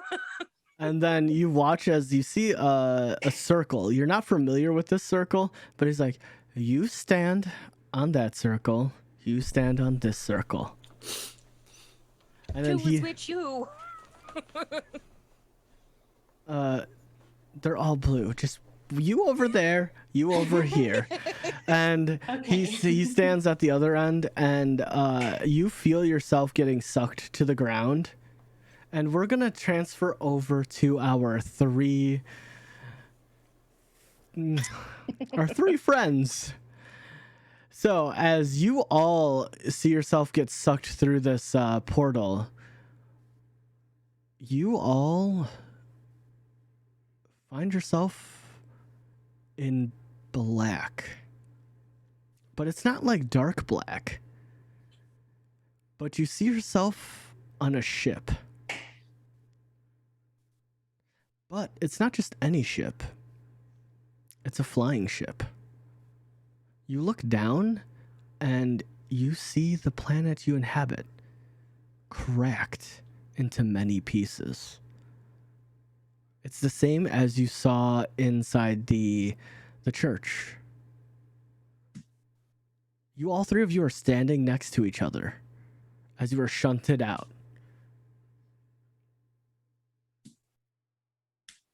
Where the fuck are we at? Where'd the ground go? We are on ship but flying. In space. You can very well see it. And you hear a captain off in the distance. Aye! Off to the Tavern we go! The severed? The severed? Are we cutting people's heads off? You all have no clue what that means, and you are all seeing a side of the planet that you've never seen before. I can't let you roll on anything because it's literally impossible. Guys, I think I left my dice in the other world. How about you? I might swallowed mine on accident. You said that last time and we saw you do it on purpose. Remember you had to clean them afterwards? It wasn't very nice. Where's Slim Shady? Oh wait, you right. Okay, you're right. Hold on. I need to make a dexterity saving throw for him. No, he's up there with you. He passed. Okay. He's currently gnawing at the leg of a chair. Awesome. He's not being helpful at all. He needed fiber in his diet. Yes, yes. So, what do you guys do? I want to look up at the crow's nest. Do I see anybody in there? Yeah. Yeah. You see What do I glimpse. see? You see it's your eyes aren't trained for, space. You see a humanoid shape, but that's all you get. That's literally it, because it's kind of like, if you have dark vision or don't, it doesn't really matter because you're in space. Yeah. Mm-hmm. It's all dark up there. If we are in space, nobody can hear us scream. So how can we hear them talk? At this point, you see one of the cabin guys walk up, and he's like, "All right, come on, get to mopping." He shoves mops in your hands. I call shotgun not on the poop deck.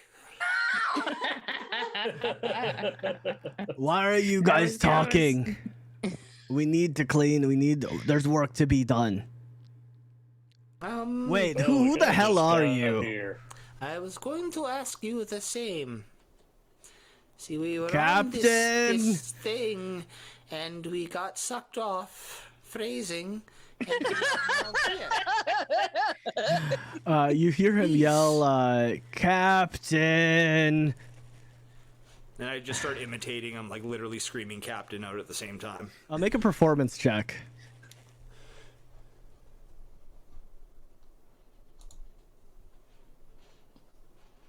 "13? Yeah, that's good enough. You hear both of his same voice come out, and you see the captain. He's in this suave, like almost like a naval uniform kind of thing. It's very bougie with a large collar. You see him with a tricorn hat. You see that he has like a ruffled shirt, and you see a rapier at his side, and he's just like, "Why are you yelling for me? Why? Wait, who are you? You're not on my crew. Who are you?" Huh? We fell off of a floating disc, and we kind of just ended up here. Floating disc? Any context to that? Like, were you floating through space on a floating disc? I was going to say, you're questioning our floating disc, and yet you are in floating ship. Well, I mean, you do realize this is the astral sea, correct? We're using the waves of magic in order to be a conduit for our floating ship. Right, just kind of like stares blankly. You are all a bunch of idiots, aren't you? Yes, I will agree with that assessment, but it was in a cathedral. Okay. He pulls out his hand. All right, let's start simple. Where are you from? Commonwealth. Oh fuck. We're from a planet on the there. ground. In the building with where man serves me worms. The Commonwealth. Okay, the Commonwealth. All right, I can work with that. At least you're not as dumb as them. Okay, good. I have good news and I have bad news. What do you want first? Bad news. All right.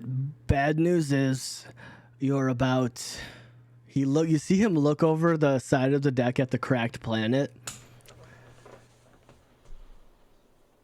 You're about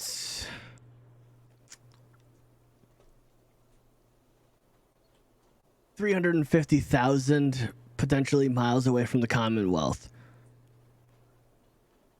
Also, it would take us probably a week to get there. That's the bad news. Considering speed and time and distance, that is still pretty good. I mean, my ship is pretty fast. Yes, yes. What's the good?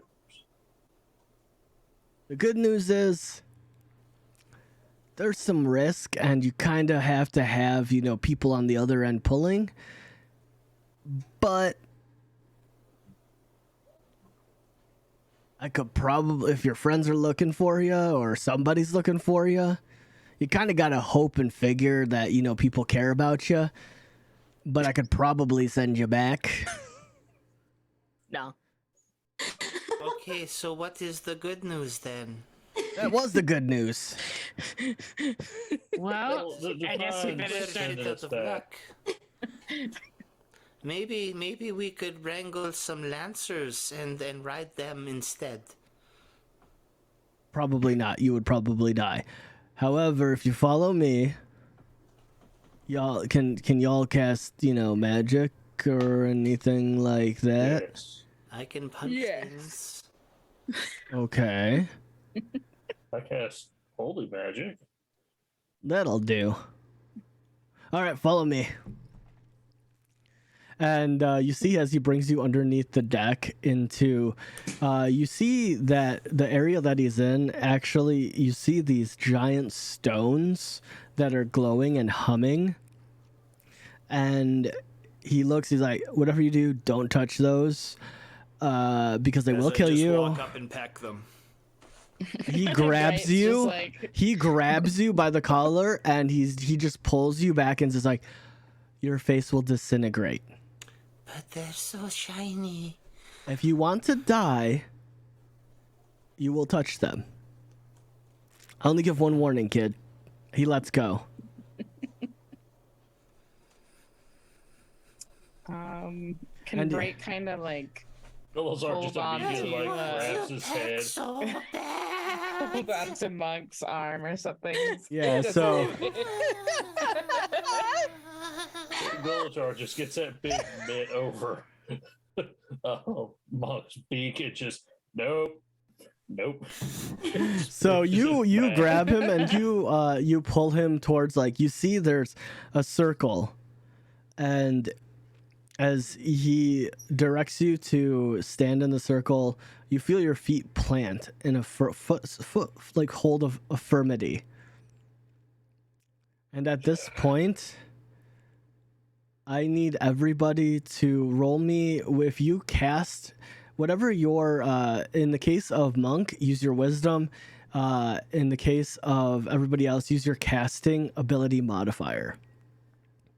So choose your casting and then just roll a d20. Same with, I think yours is charisma, correct, Bright? I'm unsure. I don't know, but I have a 18? modifier of -1. No, it's I not. It's think. not Or is intelligent. No, it's your casting ability modifier. So what we're looking So for. whatever. Let me pull up your character sheet real quick, and Pretty sure Mark- yours is. Oh yeah, it is actually -1. Motherfucker. Yep. All right. Yep. Roll that sweet -1 then. That D20. D20. D20 like that- -1. Dice was cocked on the side of my screen, but whatever. All right. So Don't blame the code for your rolls. Uh-huh. so an 8. Okay. 15, 16, 11, 13.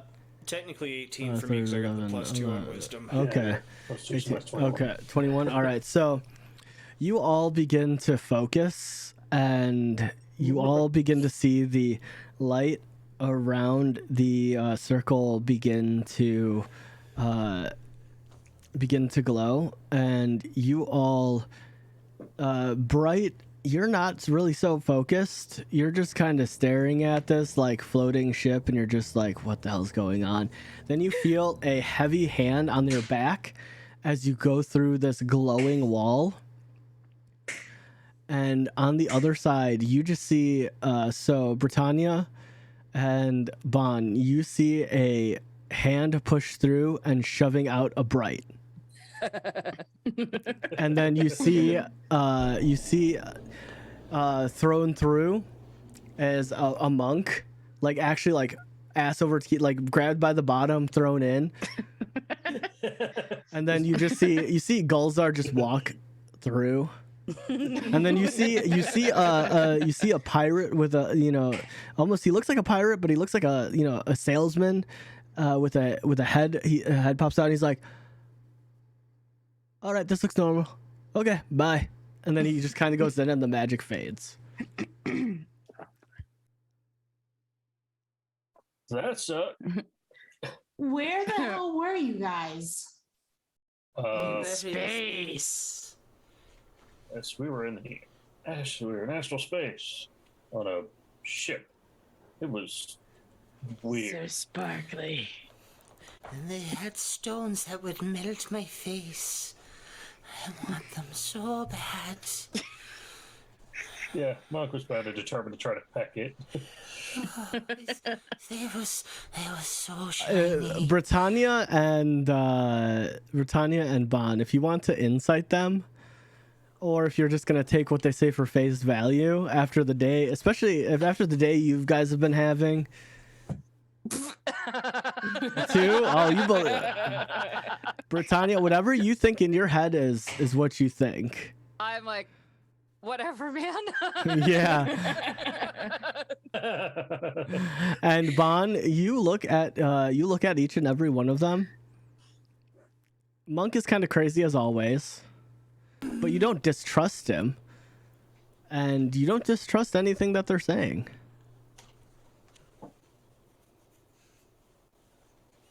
Are you sure you didn't hit your head? No. Yes. I think I may have hit my head when I landed, but we were there long enough to see. Good enough for me. And the glowing is already gone, and the circle is dim. Then you see a brown-skinned human in wizard's robes just staring at you all. Who You're are not you? going to make us scrub poop deck, are you? This is not a ship. Can I help you? You're looking for a wizard with echoey voice. He called us. Oh, and you see that he walks out and he guides you through, and you see him grab this it looks like almost like a giant pearl, or in some cases it would look like a giant jawbreaker. It's white and speckled. It's like the size of his head, and you peck at it and you just hear a ping, ping, and it kind of hurts your ears. It's like that one frequency. And you're just like, and he pulls it away. He's like, no. And then he talks, and you just hear from under Guthrzar's beard, you hear, hello. Hi. Oh, you? He's back! Yes. What is up with the trap that you essentially closed that in? Oh, that is because what is inside your chest is the power of a planet-killing bomb. The fuck? Oh. Can I pack it? I don't know. I don't know. I mean, they hit it on the halberd earlier. Yes, does That not is a good seem like point. very scary thing if they hit on halberd. Monk Peck. No, you're not Bright pecking just me. gets flashbacks to when he was thrown from the box. Yeah. And just kind of steps away. Yeah. Yeah, you owe Britannia this is like over. visibly withdrawing as well. You owe Eyes are my- widening. I'm slowly stepping towards Stepping the away.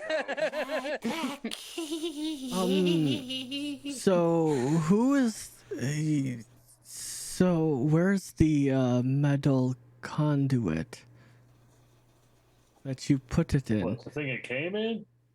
Yes. None of you touched it, correct? No, we all touched it. I Oh. packed it, he licked it, she touched it. Oh Blew no. me up. Oh no. And you just see him visibly panicking. Could you not have put warning on box if we not to touch shit? Well, I didn't think anyone was dumb enough to touch it. It's bright and Well, glowing. that is very, very dumb of you. There. You gotta understand. Out of all the people you could have left it with, Well, it honestly, with a my kobold guild. here was like licking the orb. I had to take it away from him. Nothing happened to you, correct? no. She got glowy and veiny, and You can see all the veins. I could see the whole world. You just watch his mouth just drop and just go.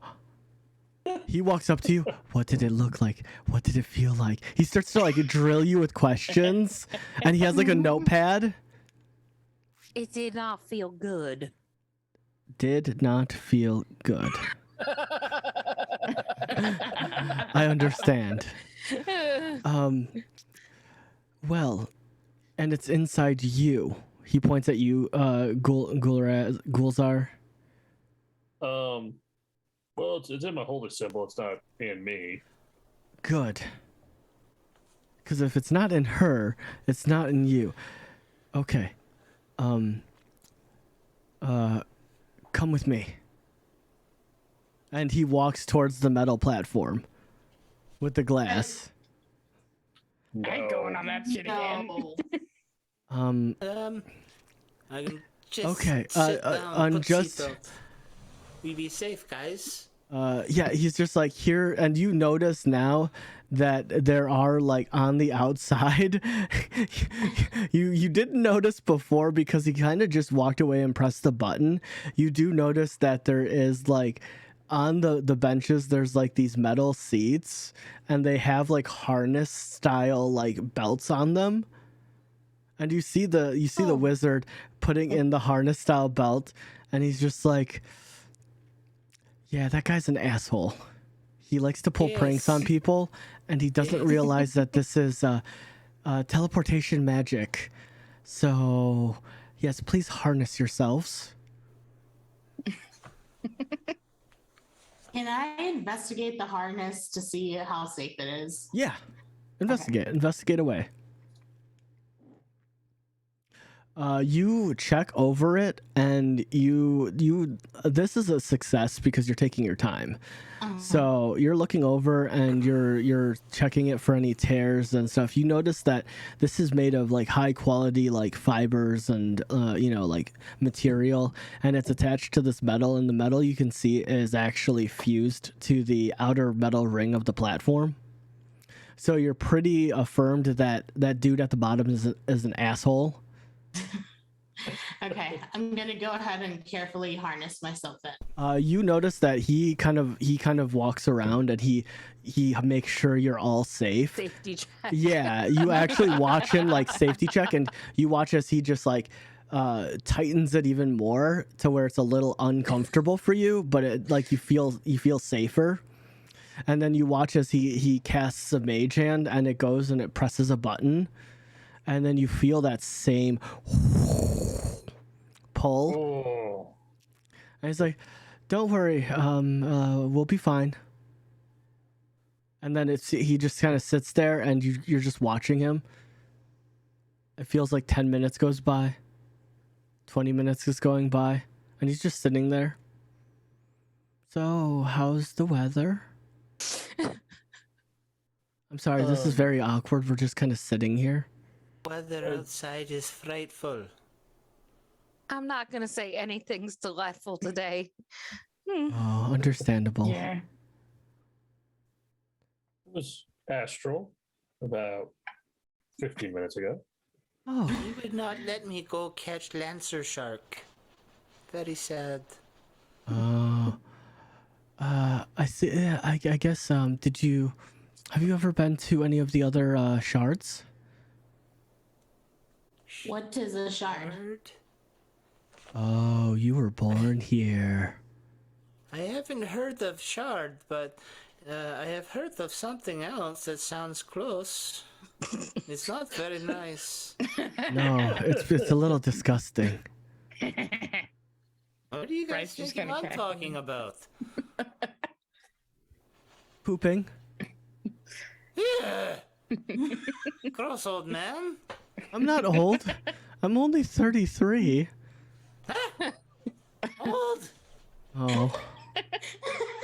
You see, he kind of just like his head, tilts down. It's like, oh. And then finally, you go all the way back to the ground, and you see that it's not the same exit that you originally came from. It's actually terrestrial. You walk as he unbuckles, and you all unbuckle, and he's like, "Come, follow me." You see that he throws up a couple lights, and you walk down, and you notice that you're in like a man-made cavern type area. Weaving down and coming around to the center, you see a massive circular platform. It's probably about 200 feet wide in like circumference. As he walks up to it, and he's like, "Come." And you stand in the center of this circumference, and you all notice. I've Yes. had a little trouble with the platforms today. How many more of these are there? Oh, this one doesn't move. Oh, okay. It's just like a flat plane. And you look down at it, and you notice that there are like carvings and inlay of things you don't understand. And you look across the way, and you all see something very familiar. The one black nefarious orb. Ah. Why is But- that here? But you look as it's you see it on a like metal pillar, and you see that it's actually trapped around a like electrical, like almost, it looks like electrical bands. Why do you all look afraid? You've never seen that before, correct? No, we seen it. definitely the have. orb. Where did you see it?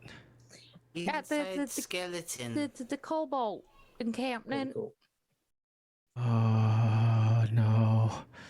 Oh no, it's happening. Oh no, no, no, no, no, no, no. Oh no, oh no, no, no, no, no, no, no, no, no, no. And you watch as he's saying no, you're seeing in his mind, like in his eyes, just moving around like he's thinking, but all he's saying out loud is, "Oh no." I'm gonna use my mage hand to like slap him across the face and try to snap him out of it. You do so. He just like, I'm terribly sorry. I was in thought. Really? We didn't notice. I'm sure you did. Thank you for the compliment, though. However, I should introduce myself. Yes, I am the one that called. Unfortunately, you were dumb enough to figure out how to open the box. Well, the Krevgor said How that were we you were supposed to looking know for where to go someone to without open box. Okay. Well, I was looking for someone to open the box, and I was hoping that the people that would come would have more answers than I would. Seeing as the silver feather is the most Impressive guild. I thought that he would not give it to normal adventurers. Technically, he didn't. We may have convinced him that we should. Did he at least try not to? Not really. Possibly. No, not really. If it makes you feel Yeah, any just better, hand it the one over. who opened the box is the kobold here. He looks at the kobold, and you just look at Slim Shady. He's just kind of like drooling. You're telling me a kobold opened the box? Oh yeah, yeah. It really wasn't that hard, obviously. For him, He was just the It only smart attacked enough one to us. do it. Kobold is smarter than you. Right. Just well, I kinda wouldn't hisses. say it that way. But I mean, He's a he's bit not more wrong. ingenious. I mean, he does eat so much that he throws up. He looks at the kobold and he's like, "Can you cast magic?" The kobold looks at him and he looks at you. He looks at him. Go ahead. Yes. I think. Maybe. I don't know. Can you make things happen? Ah! What am I supposed to make happen? Can you make magical things happen? Can you like concentrate and make like, Slim, let me show you something. I'll Okay. show you a magic trick. Oh, okay. Take your thumb like this. Oh, I don't Like have. this. And you go.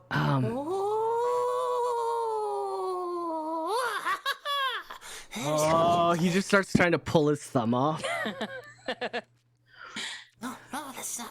Can you do something like this? And I'll cast dancing lights and like make them dance around and like form the person and walk around the room.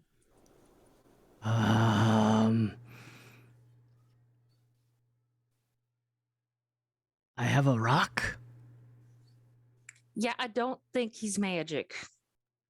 but you look at this rock, and this rock is the world's best rock you've ever seen. I mean, if you could have found a more perfect rock that would be a skipping stone,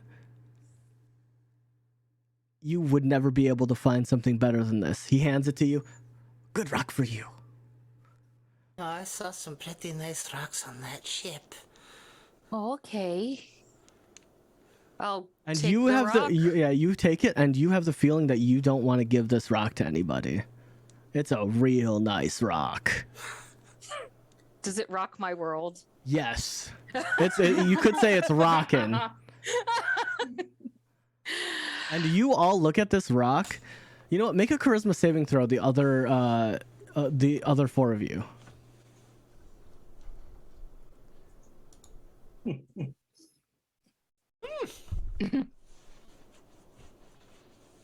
Dirty 20.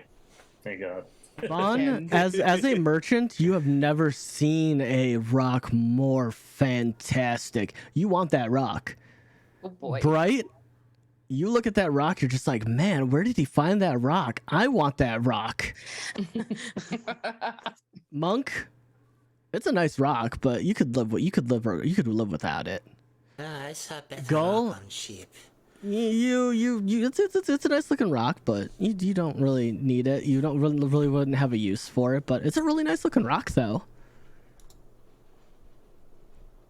Britannia, I want that rock. Can I try and sneak it? Like steal it? Roll a sleight of hand, and Britannia, make a perception check for me. Oh Jesus. Oh god, a 20. 15. You look as Bon, you look as Britannia had it in her hand, and then you look down and it's not there. And then you just see you see that it's in Bright's hands, and they're just sitting there looking at it. Right? I want that rock. No, it's mine. What the heck? I cast Charm Person on Bright. All right. I believe it's a wisdom saving throw, right? Yep, you gotta beat a 10. And you look at Slim Shady, and he's 14. 14. All right, you pass. You know that she cast a spell at you, and you look as Slim Shady just looks. He's like, "See, I told you, it's a very nice rock."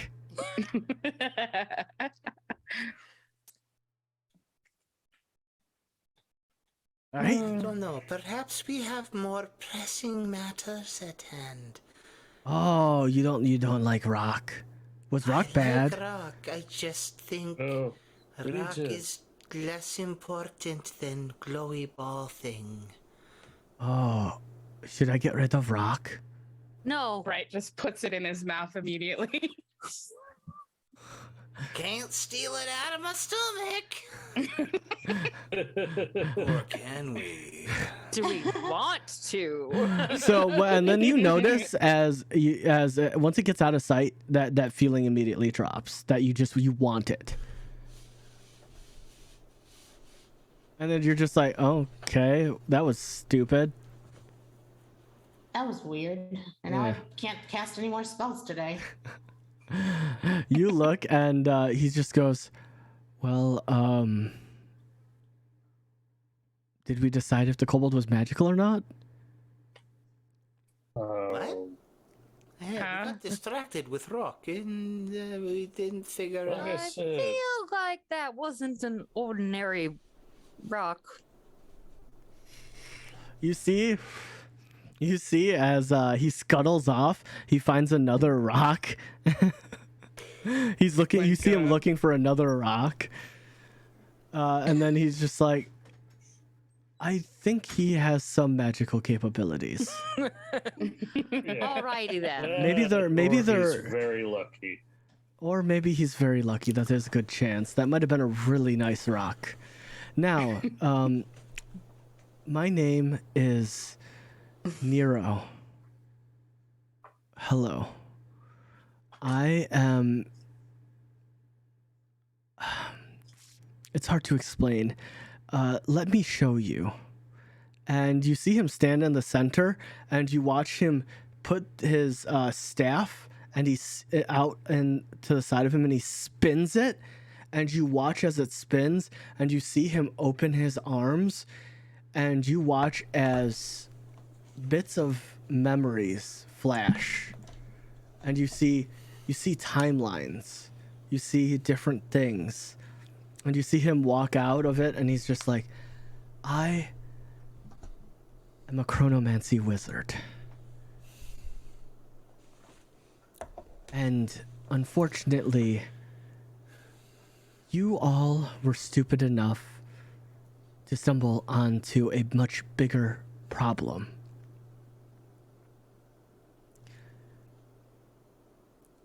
What these are orbs of great power and destruction. Some believe that they come from other shards of the planet. You all know that this planet is fractured, correct? Yes. Do we? I would say, honest to God, besides Bright, Monk, and Gulzar being on that ship, the only reason why they know it is they just saw it. But I mean, the question would be: did we actually truly believe Correct. what we were seeing? Right? Correct. You know, like, Do you believe it is the question? But you saw it though.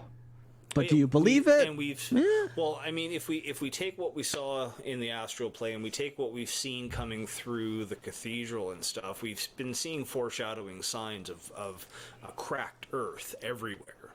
Mm-hmm. So, like, at least in my mind, there is the potential lingering thought that all of this foreshadowing and images I've seen in both the astral plane and in the Commonwealth is basically leading to the possibility of that. But you know, I don't know if I can believe him yet. Yeah. Birds just like to peck at things. So whatever you guys believe is whatever you guys believe at the end of the day. Okay. So do continue on about Crack Earth. And you look as the staff comes back to him, and he sets it in front of him. Now, there are 3 more that have made their way here. That black one that you saw was released by a sorcerer in the Dark Vale. I intercepted it, and I assume it reanimated some undead to life. I assume, judging by the fractal of what you told me. Oh, definitely.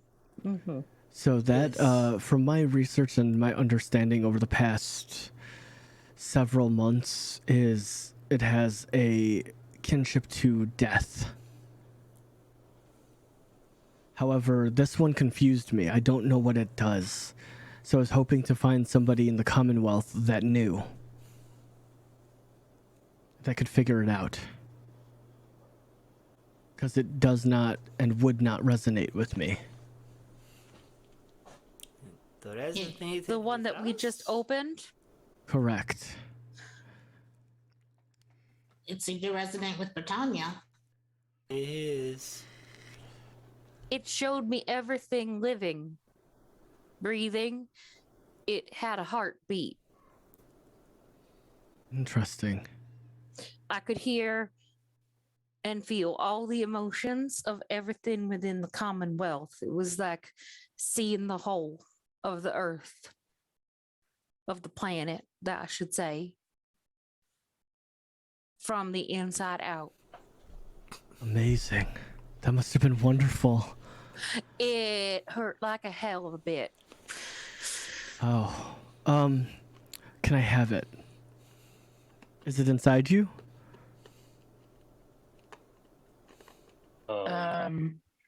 Not one of us. I don't know. Where is it? You brought it with you. It morphed back into his symbol after I dropped it. Ah, and he kind of walks up and he's like, "Can I hold it?" Take it off and hand it to him. Interesting. You are one of the Watchers. Indeed. Interesting. He walks back up to Britannia and he's like, "I need you to hold it." You what now? He's holding out the symbol. He's like, "I need you to hold it." I'm sorry, you what now? I need you to hold it. I'd really rather not. I really rather would have you hold it. If it worked for you, that must mean something. She's going to very reluctantly hold out her hand. Oh As God. you hold out your hand and he places the symbol into your hand and it hits your hand, you all see as the warped visage of the holy symbol turns into the ball of light. You watch as your other hand clasps together with it, and you watch that this time I need you to make a constitution check. Saving throw? Saving throw, yes. Oh, God. You watch as the veins shoot up and start to glow, and her eyes start to glow, but this time you see as she starts to move towards the center of the platform, not of her own volition, and she stops in the center. And you watch as her eyes start to glow and she looks up, and you see a vast scarscape appear and you see as a dragon made of space particles flies overhead, and you see on the bottom of the little vision is the cracked planet. And that's where we're going to end tonight's episode.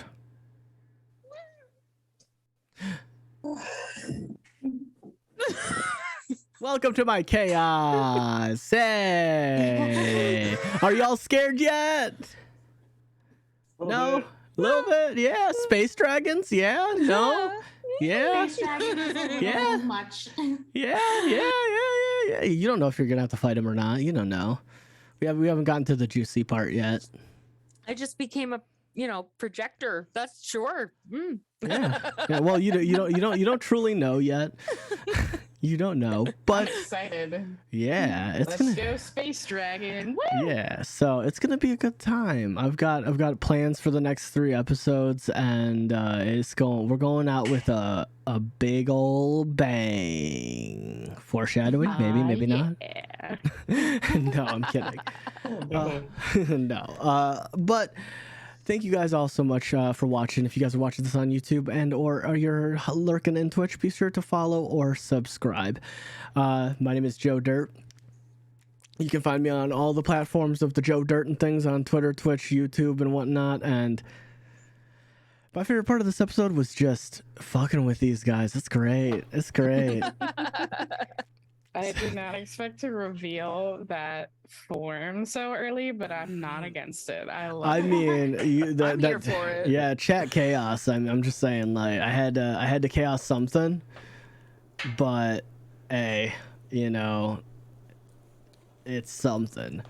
But let's go around the table. Ronnie, where can people find you, and what was your favorite part of the session? The Rognvalder _GCTV on generally all things social. You can see my absolute massive amount of 0 social posts that I put up there. You need to do that. My favorite part was the double chaos. And just adding to the RP and the storyline of everything. I mean, shit, I got to go to space. Yeah. I got to almost peck rocks out of blowing my face off. This close. And Chicken, where can people find you, and what was your favorite part of the session tonight? Or this afternoon? Chicken_atomic on most of the socials. Originally, it was just like the oh shit moment of Bright shifting, but then it was getting to see the Astral Sea. I was like, I thought that was a great little bit. Yeah. Well, I mean, I gotta make chaos, and like I said, chaos isn't always being attacked. And our lovely Lissa, where can we find you, and what was your favorite part of the session?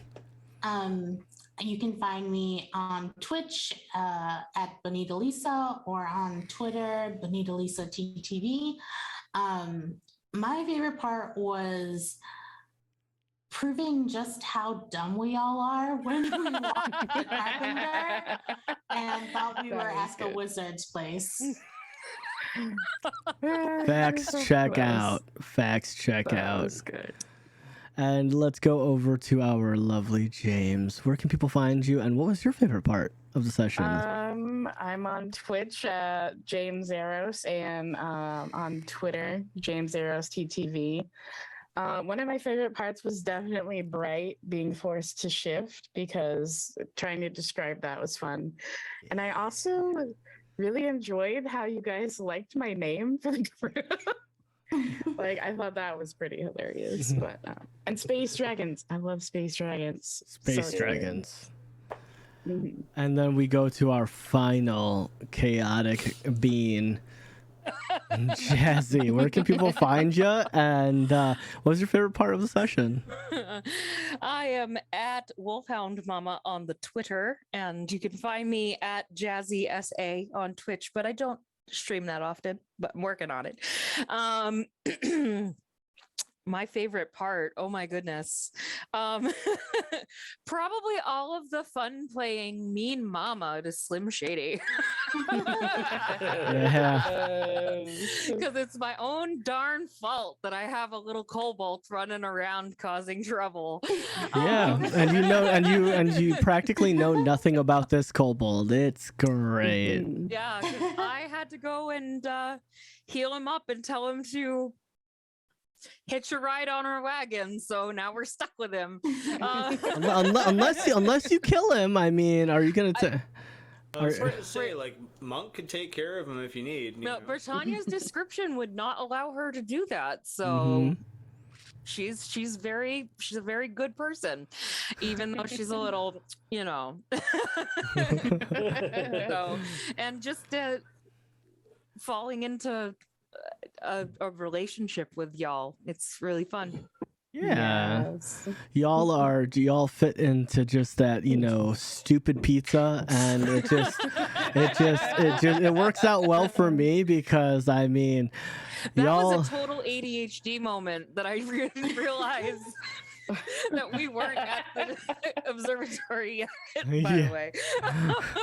Yeah, and I just went along with it because my brain is like head empty half the time. So it works out so well, and now you're, you know, now you have the voice of the city inside your head, and you don't know why, and you know, it's a great time, and you know, it's wonderful. This is gonna be a fun month, guys. It's gonna be a fun month for me. welcome to the Shattered Realm, y'all, and I hope you all have a wonderful rest of your Saturdays. And let's see who we can raid into. You know what? Let's raid into Krev. She's part of Team Spark, and it looks like she's playing some fun games. So, y'all, I hope you all have a wonderful rest of your day. If you guys are a subscriber, use the sub raid. If you're not, use the normal raid command. And we will all see you next Saturday. And three of us here will see you tomorrow, bright and early, for some Misfit Menagerie. If you like this chaos, welcome. We will welcome you to our other version of chaos, which just involves punching a lot of people. So much fun. Yes, so come check us out tomorrow at 10 a.m. CST for some more Dungeons and Dragons content here on the channel. But until then, friends, thank you all so much for hanging out, and let's all go say hi to Krev. She's a wonderful bean, and she's currently playing Shia the Red Witch. I have no clue what that is, but it looks like a fun indie RPG kind of thing. So until then, guys, we will see you next time. Bye-bye. Bye.